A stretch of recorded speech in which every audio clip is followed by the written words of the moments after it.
बिस्मिल्लाहिर्रहमानिर्रहीम, अस्सलामु अलैकुम, गुड मॉर्निंग, सुबह बखैर। मैं हूँ महविश हबीब। सिटी एट 10 में खुशामदीद। इस उम्मीद और इस दुआ के साथ कि आपके दिन का आगाज़ बामकसद हुआ होगा, पुरसुकून हुआ होगा। और आज जैसा कि मंडे है और मंडे को बहुत सारे लोग मंडे ब्लूज़ कहते हैं और अमूमन इस दिन की शुरुआत जो है हम थोड़ी सी सुस्त रवि से करते हैं, जिसकी वजह से हमारा पूरा वीक जो है वो सुस्त नज़र आता है, ख़राब दिखाई देता है, डेडलाइंस को हम फॉलो नहीं कर रहे होते। तो कोशिश ये करें कि मंडे के दिन को थोड़ा सा प्रोडक्टिव बनाएं। आज के हवाले से अपनी टू डू लिस्ट रेडी करें ताकि आपके तमाम तर काम जो हैं वो टाइमली कंप्लीट हों। अगर आप मंडे को अच्छे से और प्रोडक्टिव तरीके से गुजार लेते हैं, आपका ट्यूसडे भी बड़ा अच्छा गुजर जाएगा, वेडनेसडे भी गुजर जाएगा, थर्सडे और सो ऑन सो वर्ड सारा वीक जो है वो बहुत अच्छे से गुजर जाएगा। और दिन को अगर हम प्रोडक्टिविटी के हवाले से बात करें, जो चीज़ बेहतर बनाती है वो होता है कि मौसम के हाल अहवाल जाना, मौसम कैसा रहेगा। आज के प्रोग्राम में हम मौसम के हवाले से भी देखेंगे और इसके साथ साथ अगर हम जमहूरियत के हुस्न के हवाले से बात करें तो बल्दियाती इंतखाबात जो हैं वो जमहूरियत का हुस्न दिखाई देते हैं, आवाम की फलाह बहबूद के लिए बहुत ज़्यादा ज़रूरी हैं। ग्राउंड रियलिटी से पता चलता है कि क्या क्या मसाइल हैं और कितनी जल्दी इन्हें रिज़ॉल्व किया जा सकता है। लेकिन बल्दियाती इंतखाबात एक दफ़ा फिर ताख़ीर का शिकार दिखाई दे रहे हैं। क्यों दे रहे हैं, इस पे भी हम बात करेंगे। और इसके साथ साथ हम बात करते हैं हमेशा से फैसलाबाद की वकला बरादरी के मसाइल के हवाले से। 11 बजे इस टॉपिक पर भी हम गुफ्तगू करेंगे। और सब्ज़ियों के भाव ताव जानना बहुत ज़्यादा ज़रूरी होता है। सब्ज़ियों के आज के क्या रेट्स होंगे ये भी हम सेगमेंट शामिल करेंगे। और इसके साथ साथ गोल्ड की कीमत, क्योंकि बड़ी अनसर्टन सी सिचुएशन है, ये भी देखेंगे हम हमारे आज के प्रोग्राम में। तो सबसे पहले देखते हैं फैसलाबाद का मौसम कैसा रहेगा हमारे टुडेज़ वेदर के सेगमेंट में। फैसलाबाद के मौसम के हवाले से बात करें तो कदरे बेहतर है। हम देख रहे हैं कि हम सर्दियों की जानिब रवा दवा हैं, विंटर वाइब्स आ रही हैं। सुबह के औकात में मौसम काफ़ी ज़्यादा खुशगवार दिखाई देता है, ठंडी हवाएं चल रही होती हैं। मरियम रज़ा हमारे साथ मौजूद हैं। जी मरियम रज़ा, बताइएगा कि आज के वेदर के हवाले से क्या अपडेट्स हैं। शहर फैसलाबाद के मौसम के हवाले से बात करें तो फैसलाबाद में फ़िज़ाई आलूदगी बढ़ने लगी है और दूसरी जानिब मौसम भी तब्दील हो चुका है। शहर फैसलाबाद में सर्दी बढ़ती हुई जहां दिखाई दे रही है, दर्जा हरारत के अंदर कमी वाक़या हो रही है, तो वहीं दूसरी जानिब स्मोक के अंदर इजाफा होता हुआ दिखाई दे रहा है। और आज सुबह सवेरे ही शहर फैसलाबाद का एयर क्वालिटी इंडेक्स जो है वो 415 पॉइंट्स तक जा पहुँचा है और एहतियाती तदाबीर का मशवरा तबी माहिरीन की जानिब से दिया जा रहा है। दर्जा हरारत के हवाले से बात करें तो फैसलाबाद में कम से कम दर्जा हरारत 11 डिग्री सेंटीग्रेड रिकॉर्ड किया गया है, जबकि ज़्यादा से ज़्यादा 28 डिग्री रहने का इम्कान है। हवा में नमी का तनासुब 80% है, जबकि हवाएँ 4 किलोमीटर फ़ी घंटा की रफ्तार से चल रही हैं। ये हवाएँ ख़ास तौर पर सुबह और रात के वक्त में चलती हैं, जब मौसम जो है उसमें खुनकी और ठंडक जो है महसूस होने लगती है। उसके साथ साथ महकमा मौसमियात के मुताबिक आइंदा 24 घंटों के अंदर बारिश का कोई भी इम्कान नहीं, जबकि मौसम इसी तरह से खुश्क रहेगा और स्मोक के अंदर इजाफा होता हुआ दिखाई देगा जब तक बारिश जो है वो नहीं होती। और महकमा मौसमियात की जानिब से भी बारिश की कोई नवीद नहीं सुनाई गई। लेकिन अगर एहतियाती तदाबीर के हवाले से बात करें, चूँकि स्मोक भी बढ़ रही है, दिन ब दिन इसके अंदर इजाफा हो रहा है, तो एहतियाती तदाबीर का मशवरा दिया गया है कि मास्क का इस्तेमाल करें, काले चश्मे का इस्तेमाल करें, गैर ज़रूरी सफ़र जो है वो घर से ना करें। ख़ास तौर पर अगर आपके साथ बच्चे मौजूद हैं, सुबह स्कूल टाइमिंग पर बाइक पर सवार हैं, तो उनको मास्क ज़रूर लगाएं ताकि स्मोक से बढ़ने वाली जो बीमारियां हैं, गला ख़राब, ज़ुकाम जैसी बीमारियां, उनसे बचा जा सके। जी बहुत शुक्रिया मरियम रज़ा तफसीलात से आगाह करने के लिए। मौसम तो वाकई काफ़ी बदल रहा है, स्मोक जो है बढ़ती हुई दिखाई दे रही है, तो एहतियात लाजमी करें। घर से जब भी निकले तो मास्क का इस्तेमाल लाजमी करें। इससे हमारे वेदर के जो असरात हैं हमारी बॉडी पे वो बड़े कम हमें नज़र आएंगे। बढ़ाते हैं प्रोग्राम को आगे। जी बात करते हैं बल्दियाती इंतखाबात के हवाले से। बल्दियाती इंतखाबात, जैसा कि मैं कहती हूँ कि जमहूरियत का हुस्न होते हैं, आवाम की फलाह बहबूद के लिए बड़े ज़रूरी होते हैं। ग्राउंड रियलिटीज़ के हवाले से अक्सर बात की जाती है कि ग्राउंड रियलिटीज़ बड़ी मुख्तलिफ होती हैं। पॉलिसीज़ इंप्लीमेंट करवाने के हवाले से यहाँ पर डिफरेंस आ रहा होता है। जब बल्दियाती नुमाइंदे मौजूद होंगे तो इस डिफरेंस को कम करने के लिए बड़ा इंपॉर्टेंट रोल प्ले हो सकता है। लेकिन बल्दियाती इंतखाबात एक दफ़ा फिर ताख़ीर का शिकार होते हुए नज़र आ रहे हैं। क्यों हो रहे हैं, इस पर हम बात करेंगे। और इस पर बात करने के लिए हमें प्रोग्राम में ज्वाइन किया है सिटी 41 के सीनियर रिपोर्टर अब्दुर्रहमान ने। अस्सलाम वालेकुम। वालेकुम सलाम। कैसे हैं अब्दुर्रहमान आप? अल्लाह का शुक्र, आप सुनाएं। अल्हम्दुलिल्लाह मैं बिल्कुल ठीक हूँ। Thank you so much Abdurrahman for joining us in this programme. बल्दियाती इंतखाबात के हवाले से बात करते हैं, क्यों ताख़ीर का शिकार हो रहे हैं? Thank you Mahvish. देखिए, ये पाकिस्तान की डेमोक्रेसी है कि जहाँ पे अभी ज़िमनी इलेक्शन चल रहे हैं, तो अभी उनकी क्लैरिटी नहीं है कि वो होंगे या नहीं होंगे। 23 नवंबर की डेट दी गई, पहले इसकी अक्टूबर में होने थे। तो यहाँ पे ये बड़ा मसला होता है। असम्बलीज़ है तो वो लेट होती हैं, इलेक्शंस हैं तो वो डिले होते हैं, कभी जुडिशल एक्टिविज़म हो जाता है, कभी कोई वजह बन जाती है, कभी कोई प्रोटेस्ट वजह बन जाता है, कभी कोई अमेंडमेंट वजह बन जाती है, तो ये सारा प्रोसीजर लेट होता जाता है। तो ये हमारी जो जमहूरियत है उसकी कमज़ोरी की निशानी है कि हम कोई भी काम बर वक्त नहीं कर पाते। यहाँ पर ब्यूरोक्रेसी इतनी ज़्यादा पावरफुल हो चुकी है कि वो चीज़ें मैनिपुलेट करते हैं और फिर कोई भी उनसे पूछता नहीं है। अब देखें कि ये बलदियाती अदारे 2008 में जब मुशर्रफ दौर था उसके बाद ख़त्म हो गए थे, फिर उसके बाद इनको बहाल होने में 9 साल का अरसा लगा बिल्कुल कि इसी ये तरह से। 2017 में बहाल हुए। फिर उसके बाद 18 में फिर जब पीटीआई की हुकूमत आई तो इनको ख़त्म कर दिया गया। फिर वो अदालत में गए, फिर 2-3 महीनों के लिए बहाल हुए, फिर वो 2021 में ख़त्म हो गए। तो उसके बाद अब तक कोई 4-5 एक्ट आ चुके हैं। 2021 में आया, 2022 में, 2019 का भी एक एक्ट था, अभी 2025 का एक्ट बिल्कुल। आया। तो ये हुकूमतें ब्यूरोक्रेसी मिलके एक्ट खेल रही हैं। वो बलदियाती नुमाइंदगान जो कि इतने ज़रूरी हैं, जैसे पंजाब असम्बली ज़रूरी है, नेशनल असम्बली ज़रूरी है, सेनेट ज़रूरी है, किसी भी ओहदे की तकर्री जितनी ज़रूरी है तो उतने ही बलदियाती इलेक्शन बिल्कुल, ज़रूरी अगर हैं। बलदियाती इंतखाबात के हवाले से बात करें तो हम देखते हैं कि हमारे गली मोहल्लों के मसाइल कितने बढ़ गए हैं। आप भी घर से निकलते होंगे, आपको नज़र आ रहा होगा कि गलियों में बेशुमार ऐसे मसाइल हैं, सीवरेज के इश्यूज़ हैं, जो कि अगर बल्दियात बहाल हो जाए तो जो मसला हम देखते हैं कि महीनों में हल होता हुआ दिखाई दे रहा है, वो हफ्तों में या दिनों में हमें हल होता हुआ दिखाई देगा।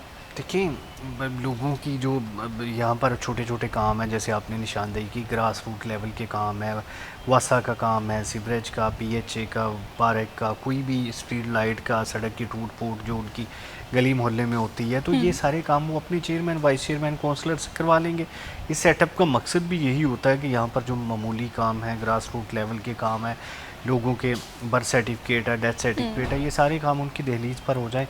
जब ये अदारे फ़ाल नहीं होते तो फिर यूसी सेक्रेटरी भी पैसे लेकर काम करता है, फिर जो दीगर डेवलपमेंट के काम है वो भी ऐसे ही तख़ीर का शिकार होते रहते हैं। तो फिर आप देख लें, अब किसी ने स्ट्रीट लाइट्स लगवानी है अपनी गली में, तो वो जाके कमिश्नर को, जो कि म्यूनसिपल कमिश्नर कॉरपोरेशन के एडमिनिस्ट्रेटर हैं, वो मंजूरी देंगे तो लाइट लगेगी। सड़क का काम है, पैच वर्क का काम है, तो उनकी अपनी बड़ी मसरूफियत है। फिर उसके साथ साथ ये भी उनको एडिशनल चार्ज दिया हुआ है। इसी तरह से डिस्ट्रिक्ट काउंसिल का काम है, वो डिप्टी कमिश्नर अपने काम के साथ देखेंगे। तो ये मुमकिन ही नहीं होता। एक यूनियन कौंसल चेयरमैन होता है, उसका मतबादला ADLG है, तो ADLG के पास फैसलाबाद की 157 यूनियन कौंसल बिल्कुल इसी है, वो तरह तो से। बमुश्किल उनकी डाक निकाल सकता है ना, बमुश्किल वो काम कर सकता है जो कि डेली नौयत के हैं। जो यहाँ पर दिमाग खपाना है, लोगों की सुलह करवानी है, सालसी करवानी है, लोगों के काम आना है, वो सारा कुछ उसके बस की बात नहीं है, ना ही वो कर सकता है। एक बंदा 157 बंदों का काम तो कर नहीं सकता।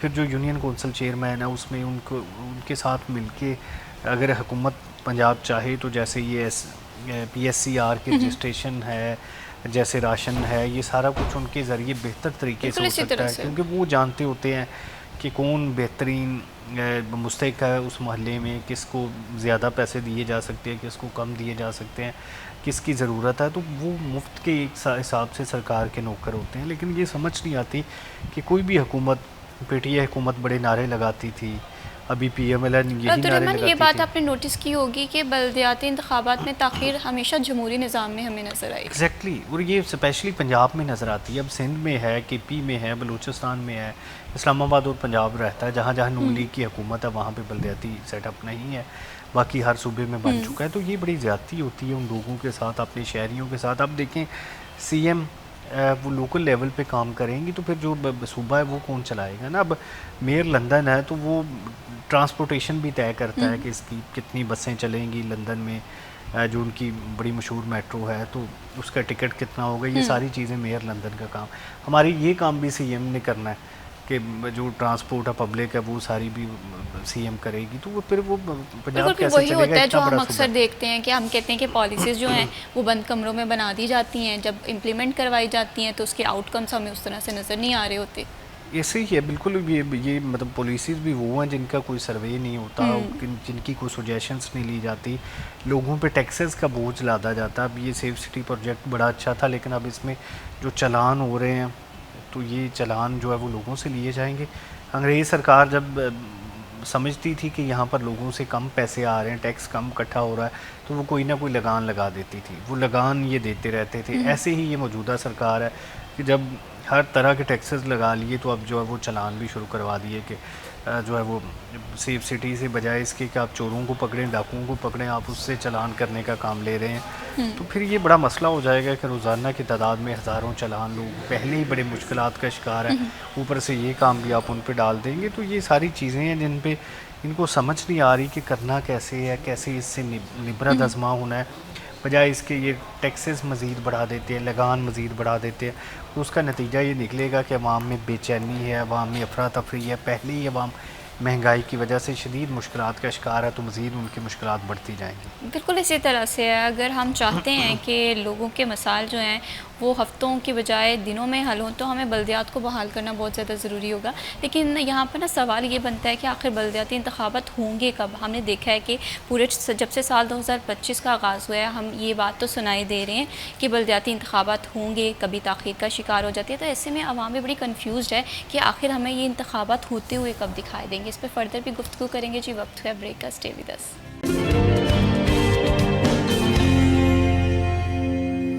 Welcome back. आप देख रहे हैं सिटी एट 10 और प्रोग्राम में हम बात कर रहे हैं जी बल्दियाती इंतखाबात हमारे माशरे के लिए बड़ी ज़्यादा ज़रूरी हैं, पंजाब के लिए बड़े ज़रूरी हैं। हम देखते हैं कि बेशुमार मसाइल हैं जो कि दिन ब दिन हमें बढ़ते हुए दिखाई देते हैं, और बल्दियात के हवाले से ये कहा जाता है कि जमहूरी निज़ाम की रीढ़ की हड्डी तस्वुर किए जाते हैं, क्योंकि आवाम की नुमाइंदगी बड़ी निचली सतह पर होती है। मसाइल हल करने में भी बड़े अहम और इम्पॉर्टेंट रोल प्ले किया जाता है। इस पर हम फर्दर भी बात करेंगे जी। और यहाँ पर मैं इंट्रोड्यूस कराना चाहती हूँ, प्रोग्राम में हमें ज्वाइन किया है शाहिद रियाज साहब, अपने साबिक यूसी चेयरमैन भी हैं। आवाम के मसाइल के हवाले से हमेशा से आवाज़ बुलंद करने में सर फ़हरिस्त नज़र आते हैं, तो आइए खुशामदीद कहते हैं।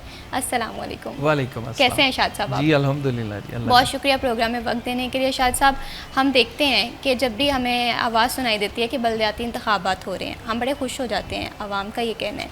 और फिर हम देखते हैं कि फिर एक ख़बर सुनाई देती है बल्दियाती इंतखाबात फिर ताख़ीर का शिकार हो गए, तो बड़ी डिसपॉइंटमेंट सी हमें नज़र आ रही है, आप लोगों को भी हो रही होगी। तो क्यों ये हमेशा ताख़ीर का शिकार रहते हैं? बिस्मिल्लाहिर्रहमानिर्रहीम। असल में जो हमारा बल्दियाती सेटअप है, पूरे पाकिस्तान की बात करें या स्पेशली पंजाब की बात करें, तो ये पावर की ना तकसीम है। तो इसमें आप भी समझती हैं इसी माशरे का हिस्सा है कि हम कोई में से कोई भी अपनी पावर जो है वो तकसीम नहीं करना चाहता। लेकिन अगर अवाम की बात की जाए, अवाम के नुक्ता नज़र से देखा जाए, तो बल्दियाती इलेक्शन जो है वो वक़्त के लिहाज से तो नागुज़ीर है। लोगों के मसाइल का हल तो बल्दियाती इलेक्शन में, लोगों के जो छोटे छोटे प्रॉब्लम्स हैं, जो काम हैं, जो शहर के भी बड़े काम हैं, वो सारे बल्दियाती अदारे करते हैं। लेकिन जैसे रहमान भाई बता रहे थे कि ट्रांसपोर्टेशन का हो या इस तरह के और कई मसले हैं, सैनिटेशन हो, एजुकेशन हो, हमारी हेल्थ के मुतल्लिक़ा जो हो, वो सारे जो है वो लोकल बॉडीज़ के काम करने वाले हैं। लेकिन बदकिस्मती से ऐसा नहीं हो रहा हमारे पंजाब में। लेकिन एक चीज़ है, मैडम जो है मरियम नवाज़ साहबा की तरफ से ऑप्टिमिस्टिक क्या है कि उन्होंने एक एक्ट भी पास किया है, बजट में पैसे भी रखे हैं और अच्छा इनिशिएटिव भी लिया है, और बड़ी कवी इम्कान है कि इंशाल्लाह इसी साल जो है वो बल्दियाती इलेक्शन हो जाएंगे। सही। और इसके समरात भी इंशाल्लाह उम्मीद है कि लोगों तक पहुँचेंगे। बिल्कुल इसी तरह से बल्दियाती इंतखाबात जितना जल्दी हो सके, मसाइल जो हैं लोकल लेवल के वो बड़ी जल्दी हमें हल होते हुए दिखाई देंगे। अब्दुर्रहमान, अगर हम बल्दियाती एक्ट 2025 के हवाले से बात करें, आप इस एक्ट को किस तरह से देख रहे हैं? देखिए, एक्ट के हवाले से अगर बात करें इख्तियारात की, जैसे शाह साहब ने कहा, तो ये इख्तियारात तो काफ़ी कम किए हुए हैं, इसमें तो कोई दो राय नहीं है। लेकिन मैं समझता हूँ कि इख्तियारात तो बात की बात है, बल्दियाती इलेक्शंस होने चाहिए, उसके बाद इख्तियारात मिलते रहेंगे। इसमें थोड़ा सेटअप भी इन्होंने तब्दील किया है कि जैसे ये बराह रास्त चेयरमैन वाइस चेयरमैन नहीं होगा, पहले काउंसलर बनेंगे, रिज़र्व सीटें पूरी होंगी, उसके बाद चेयरमैन वाइस चेयरमैन बनेंगे, अपनी पार्टी की चुनाव करेंगे, अगर आज़ाद रहना है तो आज़ाद भी रहेंगे। तो ये सेटअप इसलिए भी बनाया गया है कि पीटीआई का रास्ता रोका जाए। कोई भी हुकूमत जो है वो अपना हिसाब से बनाती है कि उनकी जीत यकीनी हो, बिल्कुल से, क्योंकि पीटीआई के टिकट तो पहले ही नहीं है, तो इंडिपेंडेंट जो लड़ेंगे बाद में उनको मैनिपुलेट करके, मनूवरिंग करके उनको अपनी जमात में शामिल करवा दिया जाएगा। क्योंकि ये तो बिल्कुल एक क्लियर बात है ना कि जो भी चेयरमैन बनेगा, वाइस चेयरमैन बनेगा, या जो भी कैबिनेट बनाई जाएगी, उनको फ़ंड्स इसी सूरत में मिलेंगे अगर वो पीएमएलएन की हमायत करेंगे, वरना तो फ़ंड्स नहीं मिलेंगे। तो ये तो क्लियर कट है कि गवर्नमेंट ने ये बल्दियाती सेटअप बनाया ही इसलिए है कि अगर ये इलेक्शन हो जाए, करवाने पड़ें, तो फिर उसमें PMLN कामयाब हो जाए। तो फिर भी कोई बड़ा इशू नहीं है। हुकूमती जमात अगर मरकज़ में बैठी है, पंजाब में बैठी है, तो वो अगर डिस्ट्रिक्ट वाइज भी बैठ जाए तो इसमें भी कोई कबाहत नहीं होती। जिनको नहीं पसंद होती वो अपोजिशन में बैठ बिल्कुल जाए, इसी तरह से। तो फिर इससे काफ़ी चीज़ें बेहतर हो जाएगी इस निज़ाम से। देखें, इसमें कारपोरेशन के मुतलका सारे काम होंगे, लाइट्स, बिल्कुल डेवलपमेंट। इसी तरह कारपोरेशन से। के पास 10-15 अरब रुपये का बजट है, वो शहर पे लगेगा, कई चीज़ें बेहतर हो जाएंगी। फिर इसके साथ साथ जो यहाँ पर नुमाइंदगान होते हैं ये FWMC के भी मेंबर्स होते हैं। फिर इसी तरह से FDS में दीगर जो अथॉरिटीज़ हैं, पार्किंग कंपनीज़ है, तो कई चीज़ें फिर इनकी जो है वो एक मुस्बत इसका जो है वो समझ लें कि फ़ीडबैक भी देते हैं, कंट्रीब्यूट भी करते हैं। फिर जो पब्लिक नुमाइंदगी है वो भी इस सूरत में सामने आ जाती है। तो ये बहरहाल जैसा भी निज़ाम है, इसमें अगर ये इलेक्शंस करवा दिए जाते हैं तो काफ़ी चीज़ें बेहतर होंगी। डेवलपमेंट के मुतलका, ग्रास रूट लेवल के मुतलका, शहरियों की जो अब्दुर्रहमान, आपको कब नज़र आ रहे हैं बल्दियाती इंतखाबात होते हुए? देखिए, चीफ सेक्रेटरी ने इलेक्शन कमीशन को यकीन दहानी करवाई है कि अप्रैल तक हम तमाम तर तैयारी ठीक मुकम्मल है। कर लेंगे। तो अप्रैल के बाद 2 महीनों बाद बजट आ जाएगा। तो ये मुझे लग रहा है कि अगर हुकूमत संजीदा है तो ये जुलाई अगस्त में इलेक्शन हो सकते ठीक हैं, है। क्योंकि उसके बाद बजट में इसके लिए फ़ंड्स एलोकेट कर देंगे। फिर उसके बाद जो जुलाई अगस्त सितंबर तक इलेक्शन करवा देंगे और जो भी मुंतखब नुमाइंदगान हैं उनको उनके फ़ंड्स दे देंगे। तब तक फैसलाबाद में अभी यहाँ पर जो है वो बसेस चल रही हैं, इलेक्ट्रो बसेस, तब तक मेट्रो भी आ जाएगी, तब तक सीवरेज का मसला भी हल हो जाएगा। तो हुकूमत ये भी चाहती है ना कि 2 साल के टर्नओवर में काफ़ी चीज़ें क्लियर हो जाएं, पब्लिक का जो वोट बैंक है वो भी खींचना बिल्कुल। आसान हो जाए, ताकि उनको इलेक्शन में नुमाइंदों के साथ ज़्यादा ज़ोर ज़बरदस्ती ना करनी पड़े, बल्कि पब्लिक का वोट पड़े। जैसे पहले पंजाब में पड़ा था, जब 2015 में बलदियाती इलेक्शन हुए और 2017 में उनको इख्तियारात दिए गए, तो ये पंजाब के 36 अजला थे तब, तो तकरीबन 35 अजला में PMLN जीती थी। तो ये PMLN वैसा ही कुछ चाह रही है कि यहाँ पर उनको मेजोरिटी मिले ज़्यादातर हलकों में, ज़्यादातर इलाकों में, ताकि वो अपना बेहतर तरीके से सेटअप चला सकें। ये ना हो कि वो अपोजिशन ही सारी बल्दियात में हो, फिर एक नवा जो है वो मसला उनके लिए बन जाए कि ना तो उनको फंड्स दिए जा सकते हैं और ना ही उनको ख़त्म किया जा सकता है। तो ये सारा कुछ प्लान करके मुझे लग रहा है करेंगे और ये जुलाई अगस्त तक हो जाएगा। बिल्कुल, अल्लाह करे कि ये इलेक्शन जल्दी जल्दी हमें होते हुए दिखाई दें, ताकि आवाम जो है जिस मैंडेट के हवाले से हम हमेशा से बात करते हैं वो पूरा होता हुआ दिखाई दे। शायद साहब, आप बल्दियाती एक्ट 2025 को किस तरह से देखते हैं? 2025 का जो एक्ट बना है बज़ाहिर तो वो बड़ा कमज़ोर सा एक्ट है। तो उसमें जो बेसिक जो है वो बंदे तो आज़ाद जीतेंगे। रहमान भाई ने जिस तरह कहा है कि उसके बाद वो उनको फिर हुकूमती जमात में शामिल किया जाएगा। तो मेरा इस जगह पे थोड़ा सा इख्तलाफ भी है सही। कि अगर तो हम निचले लेवल पे जाते हैं तो फिर इनको वोटिंग से तो हम काउंसलर हजरात जो हैं वो आज़ाद जितवा लेंगे। उसके बाद जो मेयर का इलेक्शन है उसमें थोड़ा सा ये क्लियर करेंगे रहमान भाई, जहाँ तक मैंने नाकस इलम में वो पढ़ा है। उसमें ये है कि जो यूनियन काउंसिल का चेयरमैन है वो तो मेंबर बन जाएगा म्यूनसिपल कॉरपोरेशन का या टाउन कमेटी का, म्यूनसिपल कमेटी का, जो भी है। लेकिन उसमें जो उनका सरबरा है वो जो है वो इनमें से भी हो सकता है और बाहर से भी हो बिल्कुल सकता सही। है, जो कि बिल्कुल जमहूरी इक़्तिदार के बिल्कुल ख़िलाफ़ है, क्योंकि कोई भी बंदा इस तरह तो पूरे निज़ाम को हाईजैक कर सकता है। बिल्कुल इसी तरह बहुत से। सारे पंजाब में ऐसे दोस्त भी हैं जो निचली सतह पे तो एक्टिव नहीं हैं लेकिन ऊपर लीडरशिप के बड़े करीब हैं।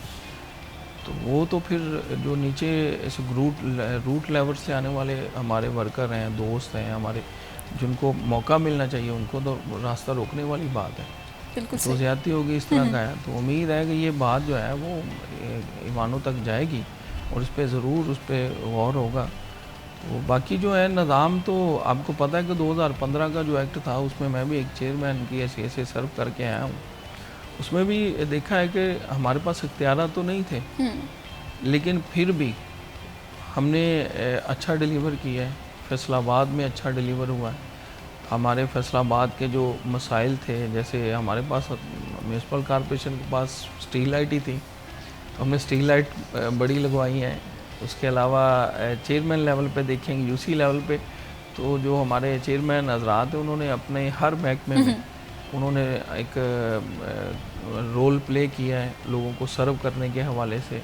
और जहाँ तक यूनियन काउंसिल के अपने काम हैं जिसमें लोगों के मसालत करवाना है, बर्थ के सर्टिफिकेट्स वगैरह है, दूसरे जो अपना डेथ सर्टिफिकेट वगैरह, उनमें बड़ी आसानी की थी, क्योंकि हमारे जो लोग हैं ना वो अभी तक हुकूमत ने बड़े इनिशिएटिव लिए हैं, बड़ी सख्ती भी की है इस पर, लेकिन अभी तक हमारे जो आवाम है वो पूरी तरह इसमें सीरियस नहीं है, बर्थ सर्टिफिकेट को पूरी तरह एक्नॉलेज नहीं करते। बिल्कुल तो मोस्टली लोग वो लेट कर लेते हैं, फिर लेट जब होता है तो फिर बड़े मसाइल होते हैं। बिल्कुल इसी तरह से। लेकिन जैसे ही ये बलदियाती अदारे बहाल होते हैं तो फिर ये आसान होता है, क्योंकि लोगों को जानते हैं, लोग पहचानते हैं एक दूसरे को, तो वो काम आसानी से हो जाते हैं। अभी वो 157 हमारी सिटी की जो यूनियन काउंसिल, वहाँ पे एक ही जो उन्होंने एडमिनिस्ट्रेटर लगाया हुआ है, तो वो इतने सारे काम हैं उनसे होते नहीं हैं, लोग बड़े धक्के खाते हैं, फिर मजबूरन जो सेक्रेटरी साहबान है वो करप्शन करते हैं, वो उनसे पैसे 15-15, 20-20 हज़ार रुपया लेके उनका छोटे छोटे काम जो उनके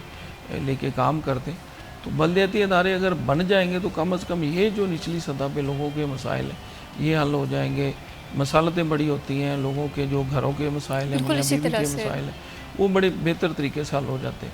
लेकिन असल जो है वो बलदियाती इलेक्शन करवाने के बाद जो हमें डिलीवर है ना, वो करने के लिए हमें एक्ट की ज़रूरत है कि मजबूत एक्ट हो जिसमें पावर्स हों, फंड हों। लेकिन जब भी मजबूत एक्ट के हवाले से बात की जाती है तो जितने भी साबका बलदियाती नुमाइंदगान हैं वो कहते हैं कि जो 2001 का एक्ट था वो बड़ा स्ट्रॉन्ग था, हमें बड़े इख्तियारात दिए जा रहे थे। लेकिन अगर मौजूदा एक्ट के हवाले से बात करें तो कहा जाता है कि ये सिर्फ एक एक्ट है जिसमें इख्तियारात बहुत लिमिटेड से हैं। अब ये दो तरफा सी कम्युनिकेशन है, जो ब्यूरोक्रेसी है वो कह रहे हैं कि जितने इख्तियारात होने चाहिए वो इन्हें मिल रहे हैं, ठीक है, और जितने नहीं होने चाहिए वो हम कैसे दे दें। तो ये एक गैप है, इस हवाले से मैं ये जानना चाहती हूँ कि ये गैप ख़त्म होगा तो हम देखेंगे कि एक अच्छा निज़ाम हम डिलीवर कर पा रहे हैं।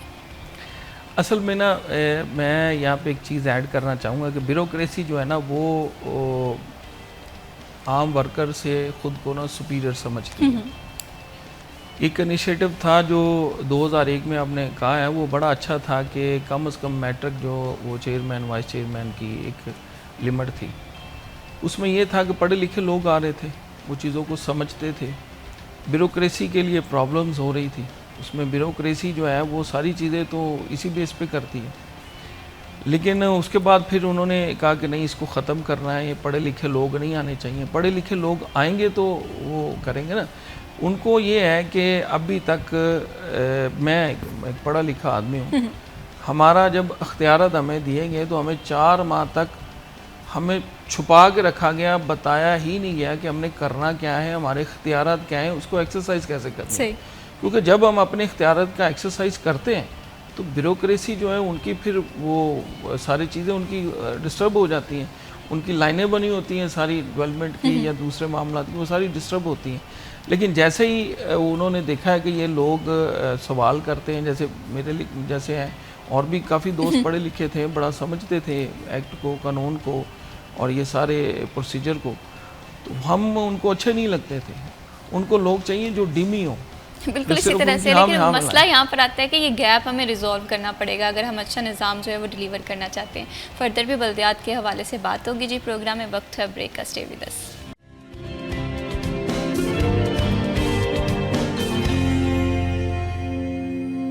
Welcome back. आप देख रहे हैं सिटी एट 10 और प्रोग्राम में हम बात कर रहे हैं बलदियाती इंतखाबात के हवाले से और अवामी मसाइल के हवाले से।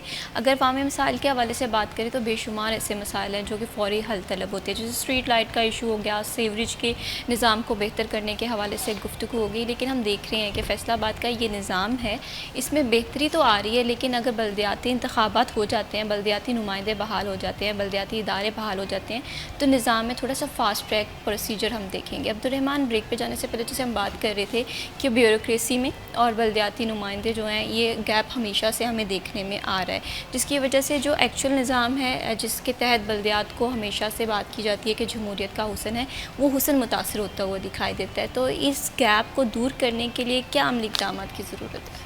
और देखिए, ये बड़ी अहम बात आपने की है, लेकिन मसला फिर वही आ जाएगा कि यहाँ पर इनकी जो तसलसल है वो नहीं है। अगर तसलसल होगा तो फिर ही किसी चीज़ का फ़ायदा होता है। कि अब आखिरी इलेक्शन 2015 में हुए, अब 2025 में शायद हूँ या 2026 में हूँ, तो 10 सालों का गैप आ गया। अब 10 साल पहले जो लोग इसमें उम्मीदवार थे अब शायद वो ना हों, नए बंदे आ जाएं, फिर सीखने का उस तरह से अमल नहीं रहता। जैसे एक MP है, आप देखें 4-4 5-5 बार एमपीए बने हुए हैं, 4-4 5-5 बार एमएलए बने हुए हैं, सेनेटर्स बने हुए हैं। उनको फिर पता होता है कि किस तरह से मामलात को चलाना, ब्यूरोक्रेसी के साथ डील करना है, दीगर लोगों के साथ डील करना है। यहाँ पे होता ये है कि इलेक्शंस हो नहीं रहे होते, अदालतें मजबूर करती है, कोई मसला बनता है तो 10-15 साल के बाद इलेक्शन करवा दिए जाते हैं। फिर नए लोग आ जाते हैं, नए लोगों को सीखने में आधा टाइम लग जाता है, आधे टाइम में फिर उनको इनएक्टिव कर दिया जाता है। तो फिर जो इस दौरान गैप है वो फिर बढ़ता ही चला जाता है। डेवलपमेंट के हवाले से फिर उनके जो इख्तियारात है वो हर नए एक्ट में इख्तियारात सलब करके ब्यूरोक्रेसी को दे दिए जाते हैं। देखिए ब्यूरोक्रेसी बहुत पावरफुल हो चुकी है पाकिस्तान में ना। अब डिप्टी कमिश्नर की मिसाल ले लें कि वो अपना पूरा ज़िला चला रहे हैं, रेवेन्यू के वो हेड हैं, इसके अलावा यहाँ पर डिस्ट्रिक्ट काउंसिल के हेड हैं, वो सारे के सारे गांव देहात में जितनी भी डेवलपमेंट होगी तो इस तरह लाइब्रेरी है, अल्लामा इकबाल लाइब्रेरी, कई और कमिश्नर और डिप्टी कमिश्नर कम से कम 5-5 7-7 अथॉरिटीज़ के हेड हैं। बिल्कुल इसी तरह से। तो आप इससे अंदाज़ा कर लें कि एक बंदे पे हुकूमतें रिलाई कर रही होती हैं कि वो इतने डिपार्टमेंट्स को चलाएं, लेकिन जो बलदियाती इदारे जब इतने ज़्यादा लोग होंगे, जैसे नए एक्ट के मुताबिक फैसलाबाद के कम से कम 4 मेयर हो सकते हैं, 8 डिप्टी मेयर हो सकते हैं, तो वो मुख्तलिफ नुमाइंदे जो है उनके वो भेजेंगे। फिर इसी तरह से आप दूसरी जानब देखें कि अभी तक एमपीएस को किसी भी अथॉरिटी का चेयरमैन नहीं लगाया गया, मतलब एफडब्ल्यूएमसी है, एफडीए है, वासा है, दीगर एजेंसीज हैं, हुकूमत वो भी अपने हिसाब से ब्यूरोक्रेसी के ज़रिए कंट्रोल करवा रही है। तो ये उल्टा ही स्ट्रक्चर है पाकिस्तान में कि जब डेमोक्रेसी होती है तो वहाँ पे सारे काम जो है वो एक ही शख्स कर रहा होता है, चाहे उसका नाम सीएम है या पीएम है। जब हम देखते हैं कि यहाँ पे डिक्टेटरशिप आती है तो वो ग्रास रूट लेवल तक जो है वो पहुँचा देते हैं बंदे। पहली दफ़ा जो मजिस्ट्रेटी निज़ाम है वो मुशर्रफ दौर में ख़त्म हुआ था, अंग्रेज़ दौर से चल रहा था। डिप्टी कमिश्नर जिसको चाहे गिरफ़्तार कर ले, उसके पास अदालती इख्तियारात भी होते थे। तो ये पहली दफ़ा मुशर्रफ दौर में ख़त्म हुए थे, फिर जाके नवाज शरीफ की हुकूमत ने वापस कर दिए। यानी कि ब्यूरोक्रेसी को पहली दफ़ा मुशर्रफ ने कमज़ोर करके वो इख्तियारात बलदियाती नुमाइंदगान को और जुडिशरी को सौंपे थे। आप उससे अंदाज़ा कर लें कि उसके बाद फिर वही इख्तियारात वापस ब्यूरोक्रेसी के पास जा चुके हैं और ज़्यादा ताकतवर हो चुकी है। अभी 27वीं तरमीम में मज़ीद उन्हें पावरफुल करने जा रहे हैं। तो ये बहुत बड़ा मसला बन के सामने आता है कि जो अवामी नुमाइंदगान है एक्चुअली तो उन्हें पावरफुल होना चाहिए, पार्लियामेंट को पावरफुल होना चाहिए, जबकि यहाँ पर पार्लियामेंट के मुकाबले में ब्यूरोक्रेसी है या हम कह लें जुडिशरी है वो ज़्यादा पावरफुल होती है, ज़्यादा एक्टिव होती है। तो फिर उसका नुकसान ये होता है कि यहाँ पे कौमी असम्बली की जो है वो हैसियत नहीं रहती, पंजाब असम्बली की नहीं रहती। फिर उसके बाद बल्दियात को तो पूछता ही कोई नहीं है ना कि यहाँ पे जो डिप्टी कमिश्नर जब चाहे इनके फंड्स रोक लें, इनके कोई काम रोक लें। कमिश्नर ऑफिस में मसले होते हैं, आए दिन मीटिंग्स चलती हैं। और जब ये मेयर एक्टिव थे तो उनकी अक्सर जो उनके सीईओज़ थे उनके साथ फड्डे थे, डिप्टी कमिश्नर के साथ फड्डे थे, दीगर महकमों के सीईओज़ के साथ फड्डे थे जो उनके इख्तियारात नहीं मानते थे। तो यहाँ पे ज़रूरत इस अमर की है कि ब्यूरोक्रेसी को थोड़ा कमज़ोर किया जाए, उनके इख्तियारात अवामी नुमाइंदों के सपुर्द किए जाए। उनकी ACR जैसे मुशर्रफ दौर में अवामी नुमाइंदगान लिखते थे, अब भी अवामी नुमाइंदे लिखें। उससे देखें जो फैसलाबाद के लोग वोट लेकर आए हैं वो फैसलाबाद को सही चलाने के हकदार हैं, ना कि वो बंदा जो ना यहाँ का है ना उसका कोई स्टेक है और उसने वापस भी चले जाना और उसकी प्रमोशन भी इसके मुतल्लिका नहीं है। फैसलाबाद कामयाब होता है या नाकाम होता है, ना तो DC को फ़र्क पड़ेगा, ना CPU को पड़ेगा, ना किसी और को पड़ेगा। लेकिन जो अवामी नुमाइंदगान है उनको फ़र्क पड़ेगा, उनको अगली बार वोट नहीं मिलेंगे, कोई मसला बनेगा। तो फिर ये उनकी हैसियत होनी चाहिए कि जिनके वोटों से कुछ तब्दील हो सकता है, ना कि वो लोग जो यहाँ पर ट्रांसफ़र करवा के चले जाएँ। बिल्कुल इसी तरह से एहतसाब का एलिमेंट बड़ा हमें इसमें नज़र आता है साफ साफ। और इस तरह से आवाम में ये भी एक भरोसा होता है कि हम जिस नुमाइंदे को मुंतखब कर रहे हैं वो हमारे दरमियान से ही है, वो हमारे मसलों को बड़े अच्छे से समझता है। शायद साहब अगर यहाँ पर बड़े बुनियादी मसले हैं तो एक बड़ा मसला भी मौजूद है, वो है पार्किंग का। आपने देखा होगा कि जब से बल्दियात यहाँ पर नहीं है पार्किंग के मसाइल भी बढ़ते जा रहे हैं। तो इस इशू को आप किस तरह से देखते हैं?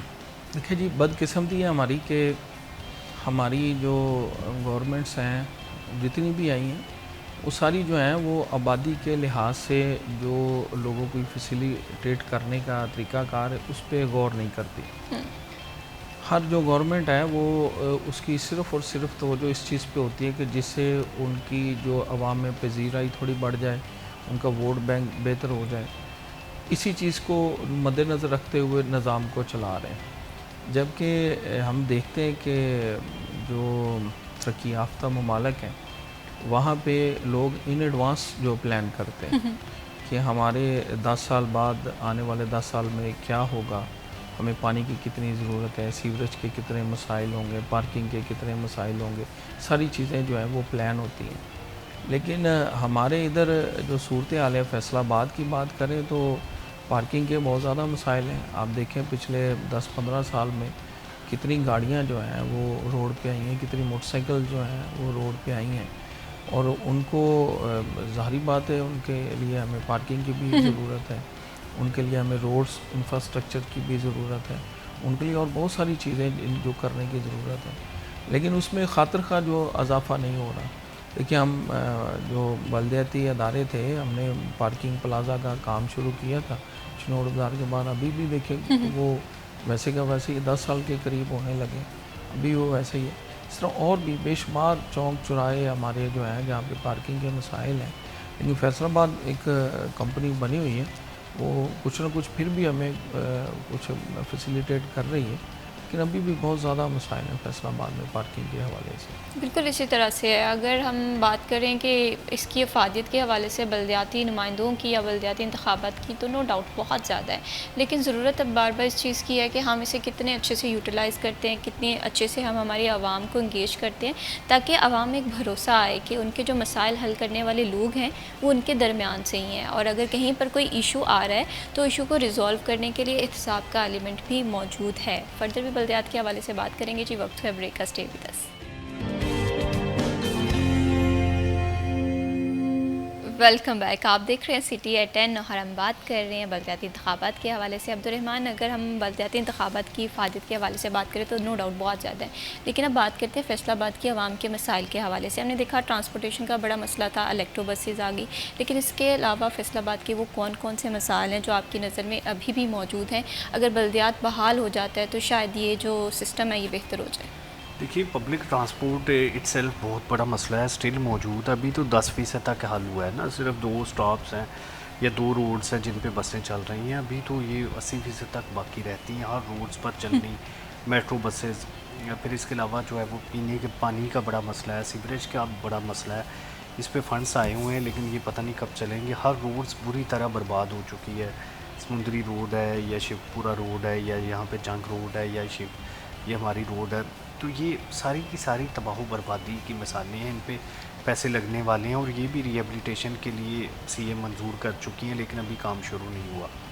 इसके अलावा जो पार्किंग का फैसलाबाद में बहुत बड़ा मसला है कि इस पे पार्किंग प्लाज़ा, इसकी मैं आपको मिसाल देता हूँ कि ये चनाब क्लब वालों ने ना पार्किंग प्लाज़ा अंदर बनाया है कि गाड़ियाँ ऊपर पार्क होंगी। अब वो गाड़ियाँ ऊपर पार्क नहीं होती, इर्द गिर्द खड़ी रहती हैं और वो सारा रोड ब्लॉक रहता है। तो ये हमारा बड़ा मसला है कि हम फ़ंड लगा लेते हैं लेकिन उसके बाद उसका कोई भी जो है हमें फ़ायदा नज़र नहीं आता। 8 बाज़ार बंद कर दिए, लेकिन पार्किंग के लिए जो है वो लोग मजबूरन बाहर की जो पार्किंग है वहाँ पे 300-300 रुपये चार्ज करते हैं, वहाँ पे उनको जाना पड़ता है। तो ये पब्लिक ट्रांसपोर्ट हो जाए, पार्किंग का मसला हल हो जाए तो लोग इनको दुआ देंगे कि बहुत सारे उनके अखराजात है वो कम हो जाएंगे। अब काम पे आने के लिए अगर बाइक पे या गाड़ी पे आना और 1000 रुपये का फ्यूल लगता है तो ये 20 रुपये की जो है वो टिकट है 40 रुपये में वो वापस हो जाएंगे। तो इससे ज़्यादा तो पार्किंग वाला ले लेता है। लेकिन अगर बसें प्रॉपर चले तो फिर इसी तरह से अगर सीवरेज का मसला प्रॉपर हल हो बारसपुरा या गुलाम मोहम्मदाबाद, गुलिस्तान कॉलोनी, दीगर इलाकों में, तो ये लोगों के लिए बड़ा, अभी बाज़ार कोई मसला नहीं है। जो ही बारिश होती है पूरा शहर पानी पानी हो जाता है।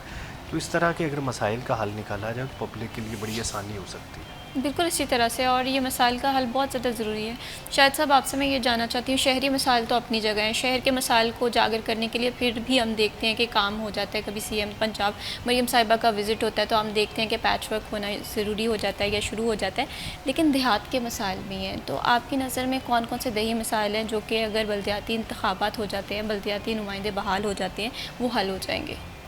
देखें जी, हमारी सीएम साहब ने बड़ा अच्छा एक सुथरा पंजाब प्रोग्राम शुरू किया है, जो कि इससे पहले तो हम फैसलाबाद या बड़े शहरों में देखते थे कि सिटीज़ एरिया में जो वो बनी हुई थी वेस्ट मैनेजमेंट कंपनी, वो शहरों का सारा कचरा जो है वो इकट्ठा करती थी।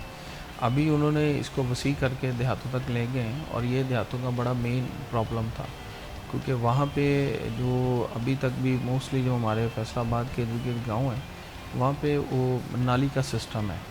हमारे तो इधर सीवरेज की अंडरग्राउंड लाइन जो है सिटी में है, लेकिन वो जो सारा कचरा था वो सारा उसमें जाता है और हमें बड़ी लोगों को तंगी होती थी।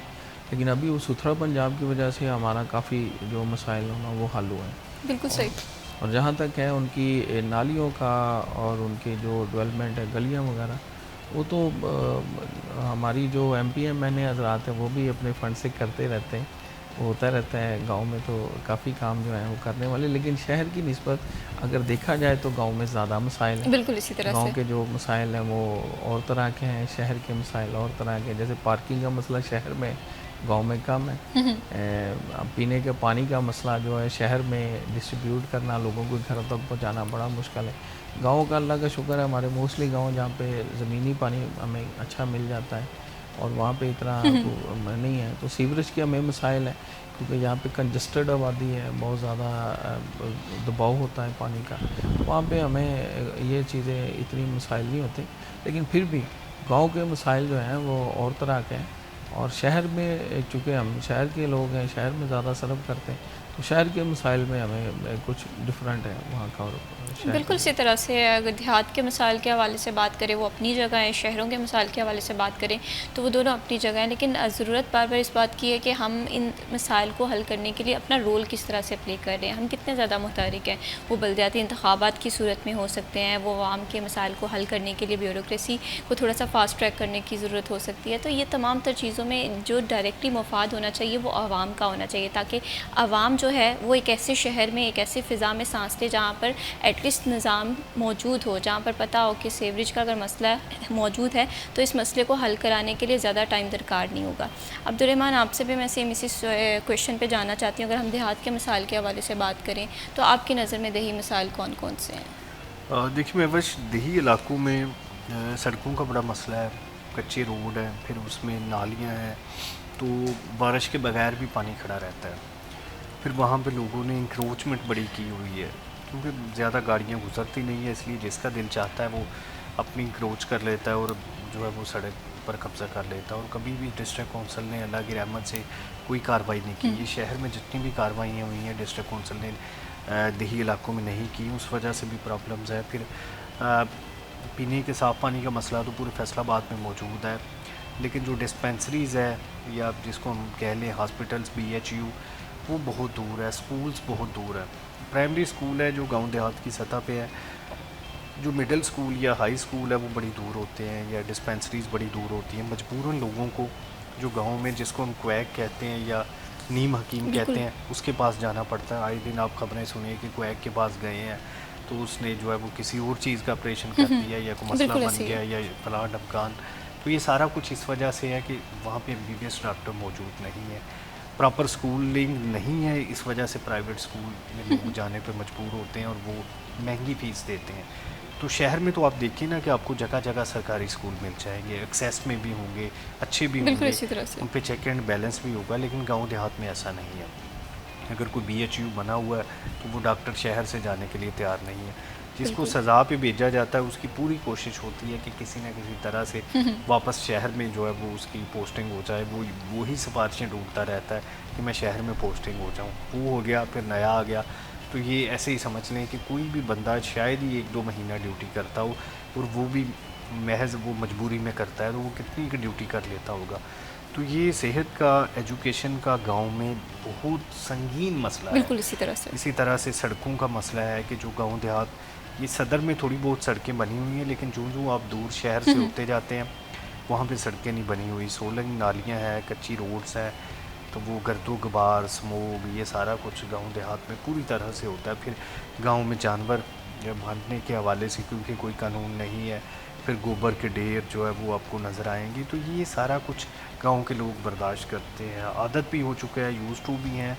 लेकिन ये सारा कुछ उधर है कि ये मसाइल हल करने के लिए ना तो कोई जो है वो म्यूनसिपैलिटी कुछ करती है, ना डिप्टी कमिश्नर गांव देहात में जाकर विज़िट करते हैं और ना ही डिस्ट्रिक्ट काउंसिल अपना किरदार अदा करती है। बिल्कुल इसी तरह से, और वहाँ पर अगर बल्दियात बहाल हो जाती है तो हम देखेंगे कि एक चेक एंड बैलेंस रखा जाएगा, एहतसाब होगा और तमाम तर चीज़ें जो हैं हमें एटलीस्ट एक लाइन में या एक ट्रैक पे नज़र आएंगी। तो बल्दियाती इंतखाबात को अमीनी जमहूरियत का हुस्न कहते हैं, ये बहुत ज़्यादा ज़रूरी भी हैं, लेकिन आई होप सो कि ये बल्दियाती इंतखाबात जो हैं वो हमें बहुत जल्दी होते हुए दिखाई दें ताकि अवामी मसाइल जो हैं वो हमें फ़ौरन से हल होते हुए दिखाई दें। बहुत शुक्रिया Shahid sir for joining us in this program. बहुत शुक्रिया अब्दुर्रहमान, आपने प्रोग्राम में वक्त दिया। बल्दियाती इंतखाबात हों या हम एक शहर के हवाले से वैसे ही गुफ्तगू करें तो मुझे ये लगता है कि शहरियों के मसाइल जो हैं उसे फ़ास्ट ट्रैक तरीके से हल करने की ज़रूरत है। यहाँ पर वक्त हुआ जी ब्रेक का। स्टे विद अस।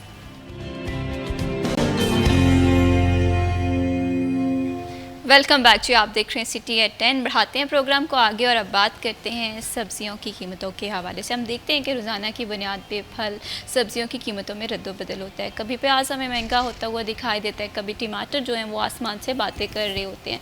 ऐसे में रोज़ाना का जो घर का बजट बनाना होता है तो वो थोड़ा मुश्किल हो जाता है। अक्सर जब हम मार्केट में जाते हैं तो कीमत कुछ और नज़र आ रही होती है और हमारा बजट जो है वो थोड़ा सा मुख्तलिफ होता है। तो ऐसे में आज का भाव हम सेगमेंट देते हैं ताकि जब आप मार्केट में जाएँ तो आपको प्राइसेस के हवाले से पहले से ही हाव ना हो। तो चलते हैं हमारे आज के भाव सेगमेंट की जानिब।